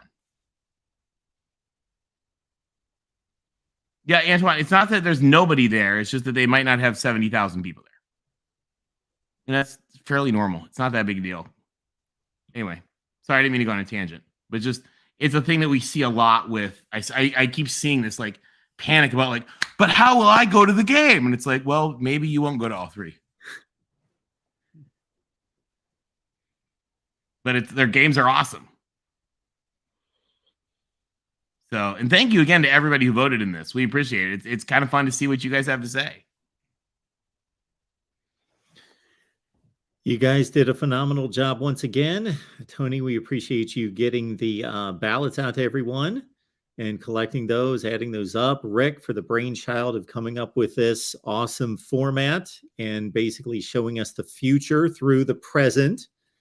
And all 3 of you being champions for this at the Voice of College Football Community and the USC channel and everything that you guys do for what we do here at the Voice of College Football, both on the main channel, the USC channel, and throughout all the channels. It's phenomenal. Thank you. And we'll talk on Friday about UCLA. So the big we'll have final word from UCLA on Friday. So that'll be fun. It'll be intriguing. Exactly. All right, guys. Anything else? Thank you. Tim, Have a good evening. Thank you so much. And we will take the rest of these calls. I see some folks that want to join. We will let you join the show here. Let me drop the link one more time. Let's take the next 4 or 5 calls, whatever's right here. We've got 3 calls on the line, and then if Daryl or anybody else wants to jump in as well. So let's get right to it. We've got Jackson on the line. Jackson, what's going on tonight, man? What's up, Marcus? Going pretty good. How's it going with you, man? Good. I'm good. Now, what hit you tonight? Well, I saw where Buckeye Mike was talking about, Georgia being the new Bama, and you said you're not ready to say that yet. But I'm going to say it because of one factor. Okay. Scott Cochran being the new strength conditioning coach. Oh, okay. Yep. Since 2021. Now, Georgia has, and I forgot to bring this up last week. Now, Georgia is 37th in penalties per game in 2021, right? And this year, they've been 9th in penalties per game. So they're very disciplined on that. And I would say that's helped them quite a lot. And also about USC. Well, they have to score style points against UCLA, Notre Dame, and their Pac-12 title opponent. Okay. Will they have to, Mark? Will they have to? Can you give me a little bit more of a narrative on what else is going to be out there that's going to be? Well, because last Saturday, Tennessee, right, they were up 59-24 against Missouri. And in that final minute, they scored that last touchdown, made it 66-24. Yeah. Now, I'm thinking that the reason why they did that was to show the committee, hey, we're one of the best 4 teams. Let us in. If we could know right now, Jackson, whether the committee was swayed by that touchdown at all, then that would tell me a lot. If the committee is swayed by Tennessee scoring a touchdown to get to 65 points against Missouri, then they need to be canceled and completely obliterated today. The committee needs to be blown up and destroyed even before this playoff starts. Because if they're factoring in touchdowns that are completely meaningless at the end of games, then we're in trouble. Well, and TCU, right? They're unbeaten as of right now, and if they were to lose to Baylor, for example, which that's not going to happen, but if they did, Yeah. and they win the Big 12, and then you got USC, who's 12-1 as well. They win their conference. Does USC get in over TCU because of their blue blood status? I hope not. Again, I can't answer that. There's a lot of conspiracy theorists out there that believe that that's the case. I'm not necessarily one of them because I haven't seen it in the past. But if you're evaluating USC against TCU, I think it's an extremely close comparison. TCU would have the worst of the two losses, but Yeah. could be argued that they've got the better wins. We'd really have to line them up. They're close. The better offense. So there's that. And TCU's got the better offense than USC. well, Yes, they do. but Without Travis Dye, maybe. and Tennessee, LSU. Now I heard some people say that LSU would get in over Tennessee because if they were to win the SEC, for example. Yeah. Would they get in over Tennessee, or would it be quite a conundrum because Tennessee still has that 40-13 victory in Baton Rouge? Absolutely. So for me, Tennessee needs to be in before LSU because they're going to have one less loss. They play in the same conference, and they blasted them in Death Valley. However, the committee's going to have a huge conundrum because they've got the LSU trump card is we're the SEC champion, and we just beat Georgia, the team that everybody thinks is the best team in the country. We just beat them.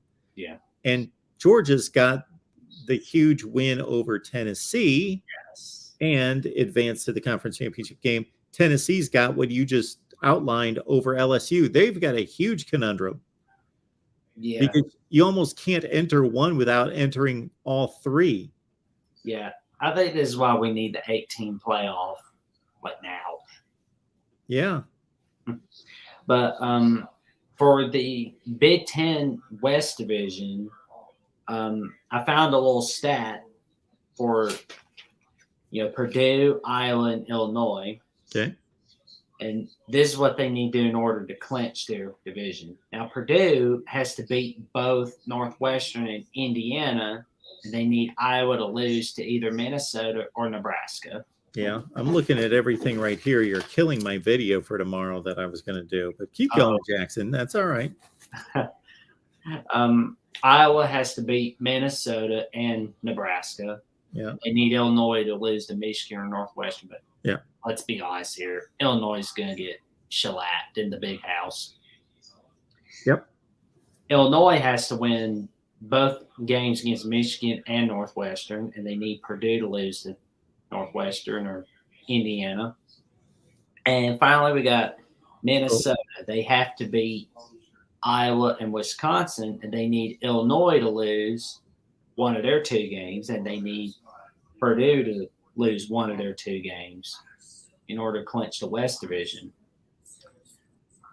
And they're going to have to play the winner of Michigan, Ohio State, which, let's be real here, Michigan, Ohio State is the Big Ten title game. Yeah. And do you think that scenario will be fixed if we can get USC, UCLA into the Big Ten West? Have like a little Ohio State USC matchup? Yeah. So what I think I would do, and again, all these things, if you're really doing this in real life, then you have boards and charts and you go through history and you run different scenarios to make sure you're not missing anything. So we're just sitting here spitballing. But the way I would most likely do it is I'm going to take Purdue and I'm going to move them to the Big Ten Eastern Division because they have a rivalry with Indiana. It's the only game in the Big Ten that's protected cross division because they protect that rivalry. Might as well move them in the same division, add USC and UCLA to the Big Ten Western Division, and you've balanced it out somewhat. I still think that the East is better, but I think geographic sense needs to come into play and continue as well. Yeah. I do think it would be interesting if this expansion continues, and let's say we've got, whether that's Notre Dame and Oregon or Oregon and Washington. I put together a 16 team with Oregon and Washington that really balances things out. Then you've got a West Coast pod, Oregon, Washington, USC, UCLA. You've got, I put it into 4 quadrants that are almost perfectly balanced in terms of both geography and competition. But for right now, that's what I would believe. That's what I would do. So let's see. Let's see. Ohio State, Michigan, Michigan State, and who else would be in that pod? Penn State, Penn Purdue, State. Indiana, Rutgers. Let's see. Yeah, Rutgers, Maryland, Yeah. Indiana. I guess Purdue. Yes. Yeah. And Minnesota, Nebraska, Wisconsin, and Iowa. Yeah. Northwestern, UCLA, USC. And Illinois. Yeah. So there we go. I proposed that to our Iowa guy, Corey, last night, and he was all caught up on Purdue being too good to move to the East and you should move Northwestern. But anybody who's restructuring a league, you don't get caught up in like what's going on right now. Northwestern was a much better football team than Purdue like 2 years ago. So I wouldn't get too caught up in just thinking that Purdue's just this team that's going to contend and Northwestern's a complete dumpster fire. That's what's going on right this second. Yeah. Yeah, those seniors are going to, eventually, there's going to be more seniors and, you're going to see same surprise team that you did from like 2018, 2020 with Northwestern. Oh, and here's some anniversary dates coming up for college football fans. Okay.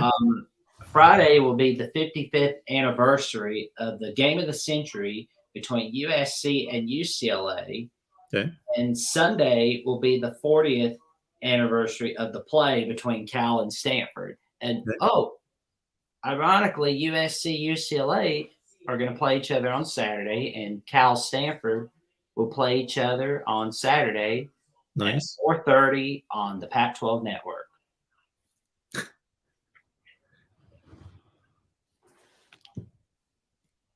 Oh, rats. I hope I didn't.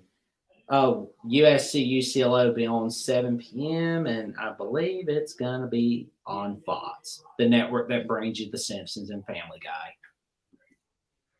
Are you here to do like promotions for the networks? Is that part of your role, Jackson? Are you getting paid under the table or something? No, I don't have any money out of it. Okay. I just remember the dates for the games. It's like, oh man, everybody's got to know. But thank you for having me on, Mark. Appreciate you being here, Jackson. Have a good night. I'll see you again next Tuesday. Sounds good, man.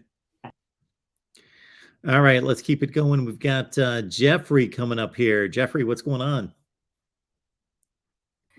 Hey, I haven't called in a little while because I've been very busy doing stuff with the guys or whatever on all the live streams and stuff. But yeah, I had an argument with it wasn't really an argument, but it was a slight disagreement with Tony over the playoff, where if in this scenario, if Michigan loses to Ohio State and you have Georgia wins out, Ohio State wins out, so they're 1 and 2, TCU wins out and they're 3rd, then if you had a 1-loss Tennessee and USC wins out and they only have 1 loss, and then you have the Michigan with 1 loss, he told me, he said that USC would get in over Tennessee. And I said, in my opinion, I know I'm not a committee voter, I know they take the championship game into account, but I said that judging by usually the fact that they go with the SEC harder, and even though the Pac-12 has been better, I said, in my opinion, they would pick Tennessee over USC. And Tony did not like that. He said that, well, you're not a commissioner or not a committee voter. I'm like, I know that. I'm just saying, in my opinion. What do you think about that? All right. If that happens, Tennessee has lost to Georgia and USC has lost to Utah. Okay, let's look at their wins. Tennessee will have beaten Bama and LSU. Who else matters? They beat Florida. Who knows how they're going to finish? Maybe 8-4. They beat Kentucky. What do they finish? 7-5, 8-4. Anybody else that counts on Tennessee's? They beat Pitt. They're probably going to finish like 7-5. Anybody else for Tennessee that's any good on their resume? Probably not. Okay. I mean, Missouri doesn't really count. Yeah. Okay. I don't know that the committee's really going to get into that deep on it, but USC will have beaten best wins probably. Let's say they beat Oregon or Utah in the championship game, and then they also beat. I guess their second best wins probably UCLA, and then Notre Dame. And who have they beaten already that's any good? I guess Oregon State's their best win right now. But nothing else past that. Yeah, does USC have another decent win besides Oregon State? That's it right now. All right. So we can really see that. But Tennessee's beaten Alabama, LSU, Florida, Kentucky, Pitt. USC's beaten Oregon, UCLA, Notre Dame, Oregon State. Well, Tennessee's got a better resume. USC's got a closer loss, but to not as good a team. Of course, Tennessee lost to Georgia, just like everybody's losing to Georgia. But USC's got a conference championship. So the committee's going to let us know if they favor conference champions or if they favor an overall resume. And they've shown us in 2016 and 2017 that they will take in 2020, that they'll take the resume. So that means Tennessee more than likely in that scenario over USC. And I just said to Tony, I was like, in my opinion, I would say Tennessee would get in because the SEC, they have one loss to the best team in the country, perceived. And then he was upset. He was like, oh, USC would get in their conference. I'm like, yeah, but it's Tennessee. It's the SEC. I mean, they're going to put Tennessee over USC, in my opinion. That's not set in stone, but obviously. But that scenario might not even happen because if TCU loses, then it won't matter. Well, the committee's supposed to be taking like this very deep into the process. Like they are supposed to be studying like all these games. And what they're also going to come up with USC is they looked pretty awful against Cal. They looked pretty awful against Arizona State. They looked pretty awful against Arizona. They played bad teams close. Those are three bad teams. They played them close. Tennessee doesn't have any about the worst mark on Tennessee, and this is not a bad mark. They went to Pitt. They won in overtime. That Pitt team is right now 6-4. Their last two games are like Louisville and Miami. Let's say they finish 7-5 or 8-4. That's not going to be a boost to their resume, but it's also not going to be a weight on their resume in a negative way. I think that's a really good point about the fact that USC has struggled, and I think I might have mentioned that too. That the fact that USC has not looked very good lately. I know they blew out Colorado, but it's Colorado. I mean, USC has kind of struggled. And I mean, I did mention, obviously, you don't know what's going to happen. USC could easily win out, but odds are they're not going to. And TCU is probably not going to either. It could happen, but both teams have struggled really badly against rough teams. I mean, if Texas was just competent, they would have beaten TCU. TCU's almost lost several times. I mean, they could easily win out, and if they win out, they're in, but they're not one of the four best teams. And that's what people don't understand about teams anyway, is that like TCU is not the fourth best team in the country. They're only there because they're undefeated and they should be there, but they're not the fourth best team. It just is what it is. Well, that's what's funny about the committee's own mission statement about what they're doing is if TCU wins all of its games, they should be in the playoff, no doubt. Are they the fourth best team in the country by most people's judgment? No, but the committee's still going to put them, rightfully so, in the playoff. But They then on should. the other hand, the committee will say, we select the 4 best teams in the country. And the committee even says this, which this is a crock, but they say this, that they don't even look at the conferences. They don't care if they all come from one conference or 4 different conferences or whatever it is, that they don't even consider conferences in regards to where we want to split this up. So the place where the committee may get caught up and really have an issue, and this may either help or screw Tennessee one way or the other, is think of it this way. If LSU beats Georgia, then how does the committee break up and decide between LSU, Georgia, and Tennessee after LSU's a 2-loss SEC champion that just beat Georgia? Georgia's the consensus #1 that just lost an SEC championship game and easily beat Tennessee, but Tennessee beat LSU and has a better record than LSU and beat them by 3 touchdowns, 4 touchdowns. How is the committee going to get out of that? Like with selecting 1 or 2, if not all 3, if they almost all have to come together. But the only way that would not happen, the only way that would not happen, if what you said happens, the only way they wouldn't all get in is if TCU is undefeated and Ohio State is undefeated. Then one of them is left out. I don't think that they all should be selected, but I don't know how to separate those 3. They all have something on the other team. Like if you just select Georgia and Tennessee, well, LSU's like, we won the SEC championship game and we beat Georgia.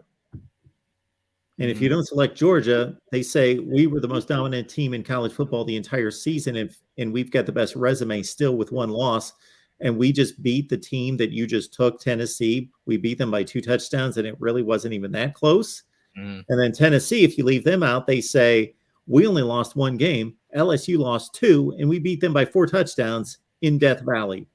Well, a lot of people forget too that Auburn that one year had 2 losses, and they were going to make the playoff if they hadn't lost to Georgia in the SEC championship game. So that was very well possible that year. So again, it depends on how it breaks out. But if TCU loses and Michigan loses Ohio State, it's very well possible LSU could sneak in the back door. It'd be crazy, but yeah. And another thing that kills me too is that like last year you had Cincinnati made the playoff.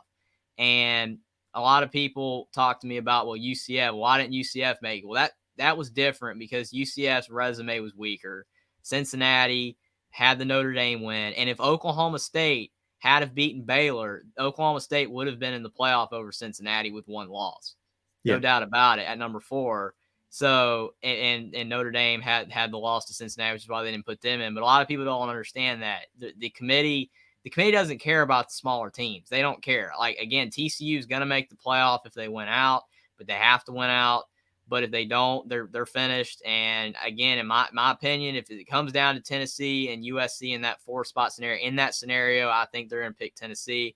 But it's really crazy to see what's going to happen. I'm really looking forward to seeing how it's going to shake out. But it's very interesting because there's a lot of teams right now that are in contention still, but couple slip ups by the not as talented teams in the other conferences, you could easily somehow have a 3-team SEC playoff somehow. If everything broke wrong, it would be weird. It'd take a lot for that to happen though. Well, what about this? This isn't that unlikely. USC loses, Pac-12's out. They lose any game. North Carolina loses to NC State. That's a pick'em game. That's a toss-up for the most part. And then they beat Clemson in the ACC championship game. The ACC's out. Ohio State, Michigan is a 2-score game. There's 1 team in. And then, TCU loses. And what you've got left are 3 teams from the SEC, and you've got Ohio State or Michigan. I mean, it could happen. I mean, like I said, it'd take a lot, but I can definitely see it. And that's the unfortunate thing. because you know, like Darrell and the SEC guys that want that to happen. That's like a fantasy, but it could happen. I mean, I don't want it to happen, me but neither. it's feasible. It's Mhm. probably not going to happen. LSU, I don't believe, is going to beat Georgia for one thing. No. And TCU's possibility of going undefeated, I still think it's against them. I think they still have to go through too much, but they cleared the biggest hurdle, I guess. Texas, Kansas State, it's close, but they got to beat Kansas State again. Mhm. But yeah, very interesting. I think that the Texas argument, like I picked Texas to beat TCU, and again, like I said, if they had to just play competently, then they would have beaten TCU. That was my dad. We turned that game on, and my dad was like, "This is one of the most boring games I've ever watched in my life." For supposedly a big game, it's like, yeah, because both teams aren't good. They're not that good on that level. That's what I told him. Well, it was expected to be an offensive game, and it was a defensive game. Mm.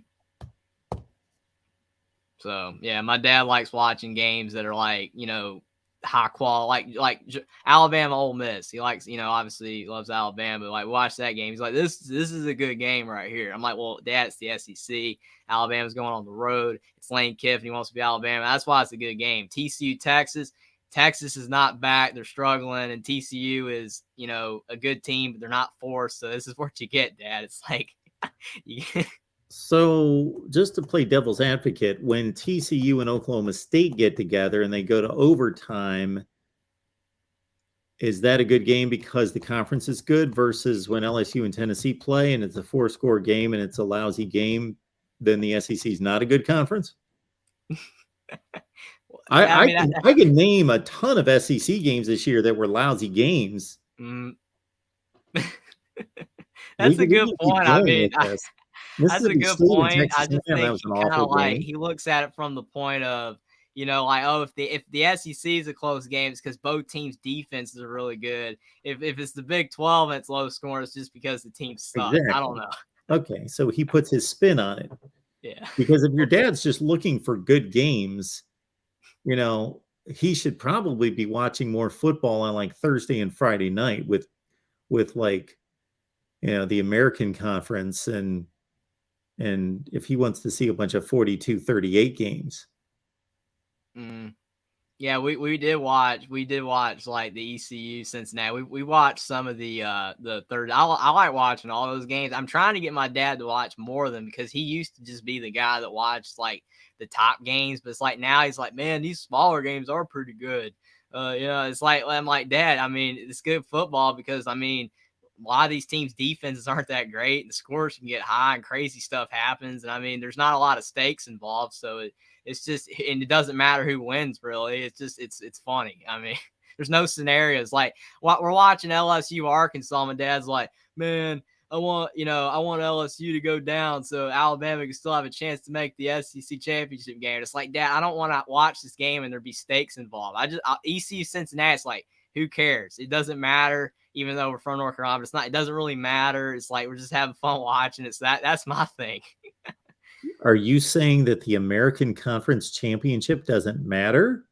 Well, to him, it doesn't matter who wins. We can just watch the game and it don't matter, and there's no stakes. No, it doesn't matter who to root for is my point. We can just have fun watching it. It's like, I don't have to hear the whole time, please, come on, Arkansas. If only KJ Jefferson was healthy, LSU would have gone down. It's funny. All right. Yeah. Love to watch a game with your dad sometime. Oh, he's awesome, man. All right. You should bring him on here sometime. We can get his philosophy on these games. Yeah, for sure. He'd probably be a glorified Darrell MVP for sure. Okay. We only need so many Darrell MVPs. Nah, he's all right. He likes other conference. I'm just messing around. But I'm glad I got to call in tonight, and I'll try to call in soon again. Thanks for having me on, and I can't wait to see what's going to happen in the playoff race. It's going to be interesting. Appreciate you being here, Jeffrey. Thank you so much. Have a good one. Last but not least, there he is, the real MVP. How you doing, Mark? I'm good. How are you? I'm doing great this evening. Okay. Shout out to Jeffrey. He's an Indiana fan, right? Yes. But I'm sure since he's talked about 3 SEC teams potentially making the playoffs, that means he's just an SEC homer, Mark. Because anytime any 3-team SEC scenarios mentioned, you're automatically an SEC homer. Isn't that the way it works? Well, I guess regardless of how realistic or unrealistic the scenario is. I guess I have fallen into that category because I've talked about it tonight. Yeah, I trust me, I get that. Mark, I got the playoff, their playoff, the Patreon playoff. Yes. Mark, if the goal is to have great TV and see uniforms we normally don't see get on the same field, yeah, then the second part will definitely be achieved. The first part, probably not. Alabama, Utah, Mark, the gap between those two teams. If Alabama and Utah is hyper-focused in a playoff mode, I believe in playoff mode, teams amplify their differences. And that's why we see tons of blowouts. Would you agree with that? Yes, that's been the history. Yes. Okay. Now, Alabama is more talented than Utah, significantly, sure. Right? Yes. Okay. I've got a list of SEC teams. I've got the list pulled up from 24/7 Sports. All right. Missouri, according to 24/7 Sports, is more talented than Utah. Missouri. Okay. They're not a better team. But do you understand my point that I'm trying to make? I understand your point. And those recruiting rankings, they're extremely meaningful, but they start to dissipate in meaning at a certain point. Okay, if you're 1 and you're 33, okay, like what 24/7 has for Alabama, Utah, that's got to matter. Oh, that's significant. Yes. Right. So, and I honestly think Alabama would win by 40. 4-0. Listen, in most scenarios, it would not be 40. But in this scenario, where it is a playoff game, Alabama is going to be hyper-focused on Utah. Their entire world is Utah, Utah, Utah. Okay. I think they would just dominate the game. You have certain evidence to support that, but there's other evidence that says not quite to that degree. I would not expect Alabama to beat Utah by 40 points. Not this Alabama team. Okay, well, okay. Would you at least say it's more than 21? I think it's probably in that range. If Alabama and Utah played right now on a neutral site in a playoff game, I'm going to say that game's in the 34-17 range. I don't think the game will be competitive past the first quarter in this hypothetical game. Okay. Because, listen, playoff games, from what I have seen, there's just a gap. If this was a week 3 game, Utah, I think, would have a much better chance. But since these are playoff games, I have to evaluate it from what I've seen from past playoff games. Yeah. And your opening statement is true. If you go through the playoffs, there are teams that obliterated other teams, and it seems to not make a whole lot of sense because that team that won the game played a whole lot of lesser teams during the regular season and didn't win by the margin that they won in the playoff. Because you're right, the playoff is an amplifier. It's an amplifier of talent and intensity. Right. And when you have that significant of a gap, and Alabama's got the better head coach, they got the better staff, they have the better players, they're going to have home field advantage. I don't see an area where Utah would have an advantage in that game. It reminds me a lot of... They have individual players that have an advantage. Right, but as a collective unit is an All-American. Right, but I'm talking about from unit standpoint. I think Alabama, if you checked off Alabama, it'd be Alabama across the board. And it reminds me a lot of the Georgia-Oregon game, where before the game kicked off, I thought, man, Georgia's got basically an advantage in every single category. maybe outside of like one or two categories. And that's what I'm expecting from Alabama and Utah if they play. Now, of course, it's all hypothetical. Yeah. So it probably won't Nothing be. we say here can be proven. Right. But we need to have some logical discussion based on evidence. Right. And that's what I'm trying to bring. I'm not trying to be hyperbolic about it. And there is some evidence, like Utah played an SEC team this year. One of the bottom half SEC team, right, Mark? Yes. If you look at the standings. And it was a 50-50 game. Yes. That's not exactly a great sign for that team. No. Right. And Oregon, who might be still the best team in the Pac-12, they're certainly, it's razor thin between the top 5 now with Washington to a certain extent. At least it appears that way. We'll see what happens in the next 3 weeks. It appears to be razor thin. Oregon lost by 46 points to the best team in the SEC. Yeah. In the other games, Ohio State plays UCF. Mark. Oh my goodness. Mark, come on. 62-21, something like that. Yeah, I think Ohio State is in the name that score type of game. Yeah.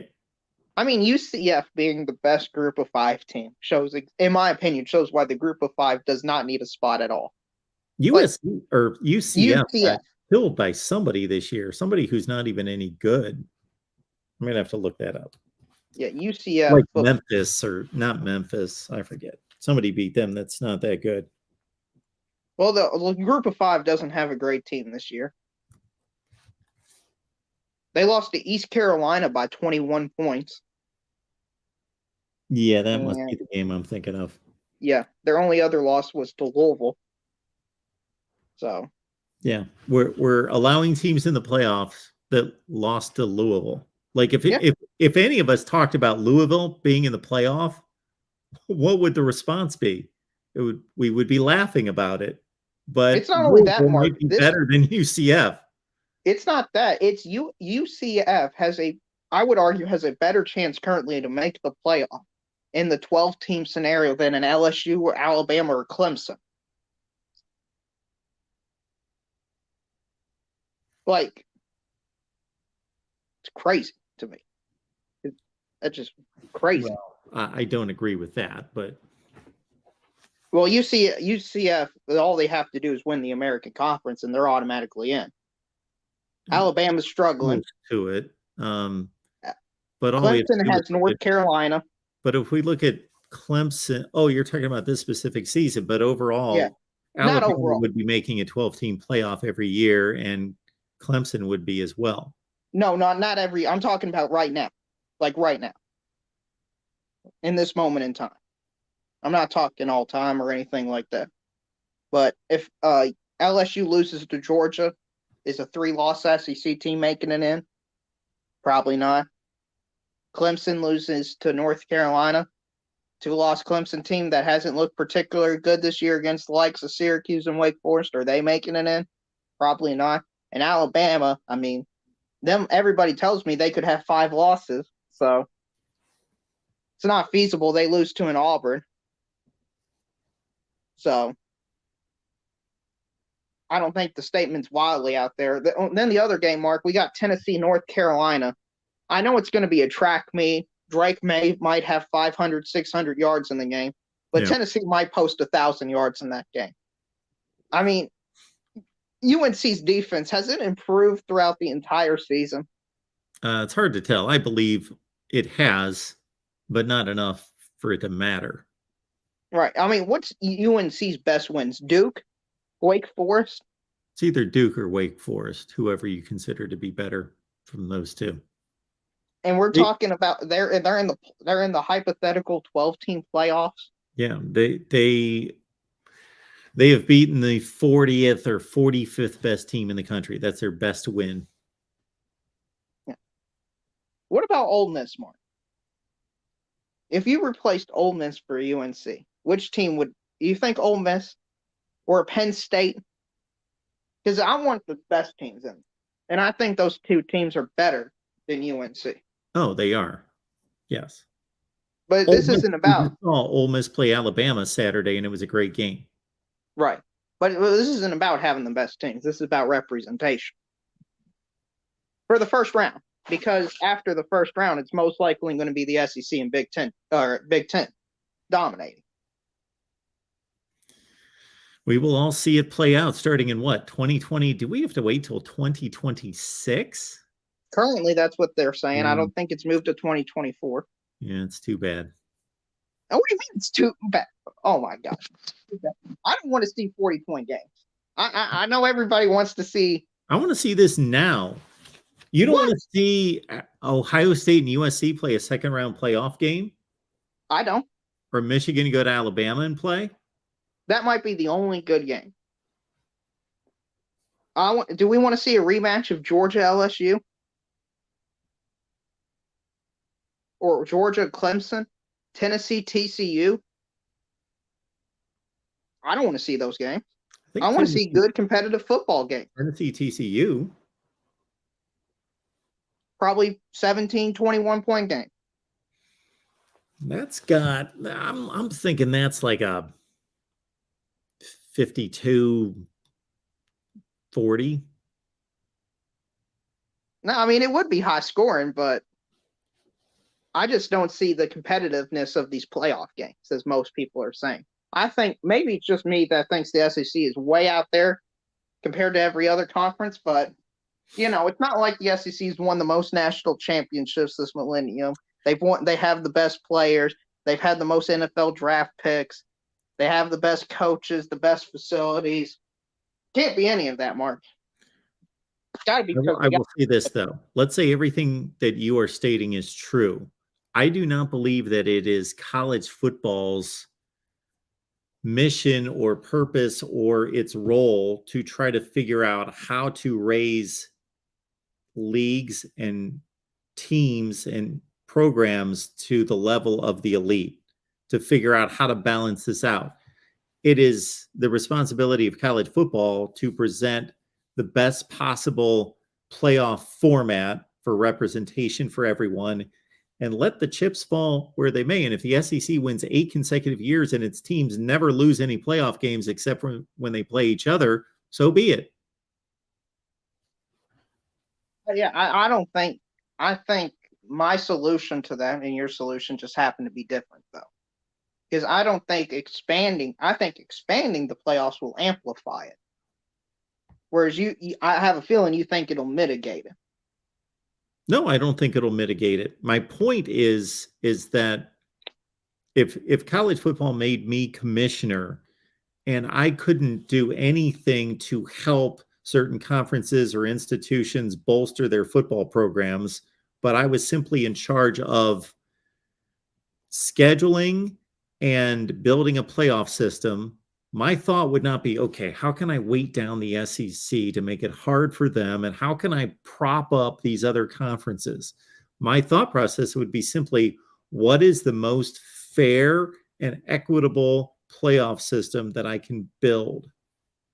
And it's not my responsibility to tell the ACC to be better or the SEC not to be as good. That's not my responsibility. My responsibility is to make a structured playoff format that is inclusive for champions across the sport to be represented and conferences to be represented. And if some conferences aren't up to it, then they're going to get embarrassed. Yeah, well, I like the +1 model because all conferences will have some representation in some form or fashion. Yeah, on New Year's Day. Yeah. Yeah, they would all have some form of representation. Now, some would have more than others. Same with this, but I think it would make it to where you wouldn't see these complete blowouts, and it would be the inevitable. Like LSU Clemson's a perfect example of this. I think that could be a phenomenal game. That might be the only close game. I also think it's probably the most irrelevant game on the bracket because the winner of that game gets to play Georgia. Yeah. I don't see any scenario where either of those teams beat Georgia. Sure. So, and from that standpoint, it's like, well, you you win that bowl game, but you get to lose to Georgia in the Sugar Bowl. I mean, you get the honor of losing by 30 to Georgia. because Georgia gets the bye. They're first off, we all agree they're the better team. They get the bye. They get the film on you. They'll have every advantage. Yep. And then LBC Trojan, I've been reading some of the chat, and he said, then let the SEC play in a 12-team tournament. Where's the fear? There is no fear. But the thing I'm worried about, Mark, is, anytime you have something not go the way I think people want it, you know what the solution is? You just keep expanding it. Just keep expanding it. So I have a feeling we'll get to 12, and then it'll be 24, then 36, then 68, then it'll be 128. And it'll just get to a point like it's March Madness, and the only thing we're talking about is the tournament. Well, that's not going to be the case. I don't know that for sure. No, there's people talking about expanding March Madness to under 28. The physical aspect of football won't allow it. So you know that's we are hitting. It might go to 16 someday, but somebody call me out if it ever gets past 16, because I'm telling you it will never get past 16 teams. I never say never, Mark. I think 32 is on the table for the future. No. All right. And then if we do have this 12-team playoff, is people going to – I don't think people will stop complaining or saying that the SEC bias and all that stuff with the representation. I think people just don't like seeing the SEC win. I think that's the real underlying goal. But I'm pretty sure 32 teams will happen in my lifetime, Mark. Okay. And we're already this is already a huge step there. So it's unfortunate,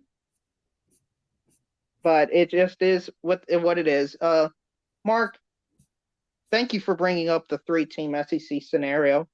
Thank you for just putting that in people's subconscious for me. I just answer questions when I just provide my feedback. I didn't bring it up, but people gave me scenarios and I said, this is what we're looking at. Yeah. Well, maybe next year, Mark, we'll have a 4-team SEC scenario. I was really going to try shooting if Ole Miss was going to beat what was that, LSU? Alabama. No, LSU. They were 7-0 before they played Bama. Well, that would have knocked out. Anyway, go ahead. Because I was going to have it where Ole Miss had a loss, Alabama had a loss, Georgia had a loss, and Tennessee all had one loss at the end of the season. Yeah. That would have been beautiful. But unfortunately, Ole Miss hasn't lived up to the scenario. I'm not doing a 5-team SEC scenario this season, but there are 5 SEC teams that should have a shot in a 12-team scenario. Yeah, if it were this season, sure. Because, you would have the 3, Georgia, Tennessee, LSU, then you would have Alabama and Ole Miss for right now, the committee had Ole Miss at 14. Yeah, I've got them a few spots higher than that. How they're behind Utah, I don't understand. They missed it on Ole Miss. They must not have watched the game on Saturday. Ole Miss is a quality team. Yeah, I still don't understand Utah at 10. That makes no sense to me. I have no explanation why Utah's at 10. Utah's a quality team. But 10? I think they're closer to Washington than they are USC. I know it's a 1-point game, but just based on the total resume. Yeah, I don't see it. I saw them play UCLA, and the game wasn't that close. They got whipped by UCLA. Yeah, I know. In the Rose Bowl in front of how many people do you think were there to watch that spectacular game? Well, I was watching it, so.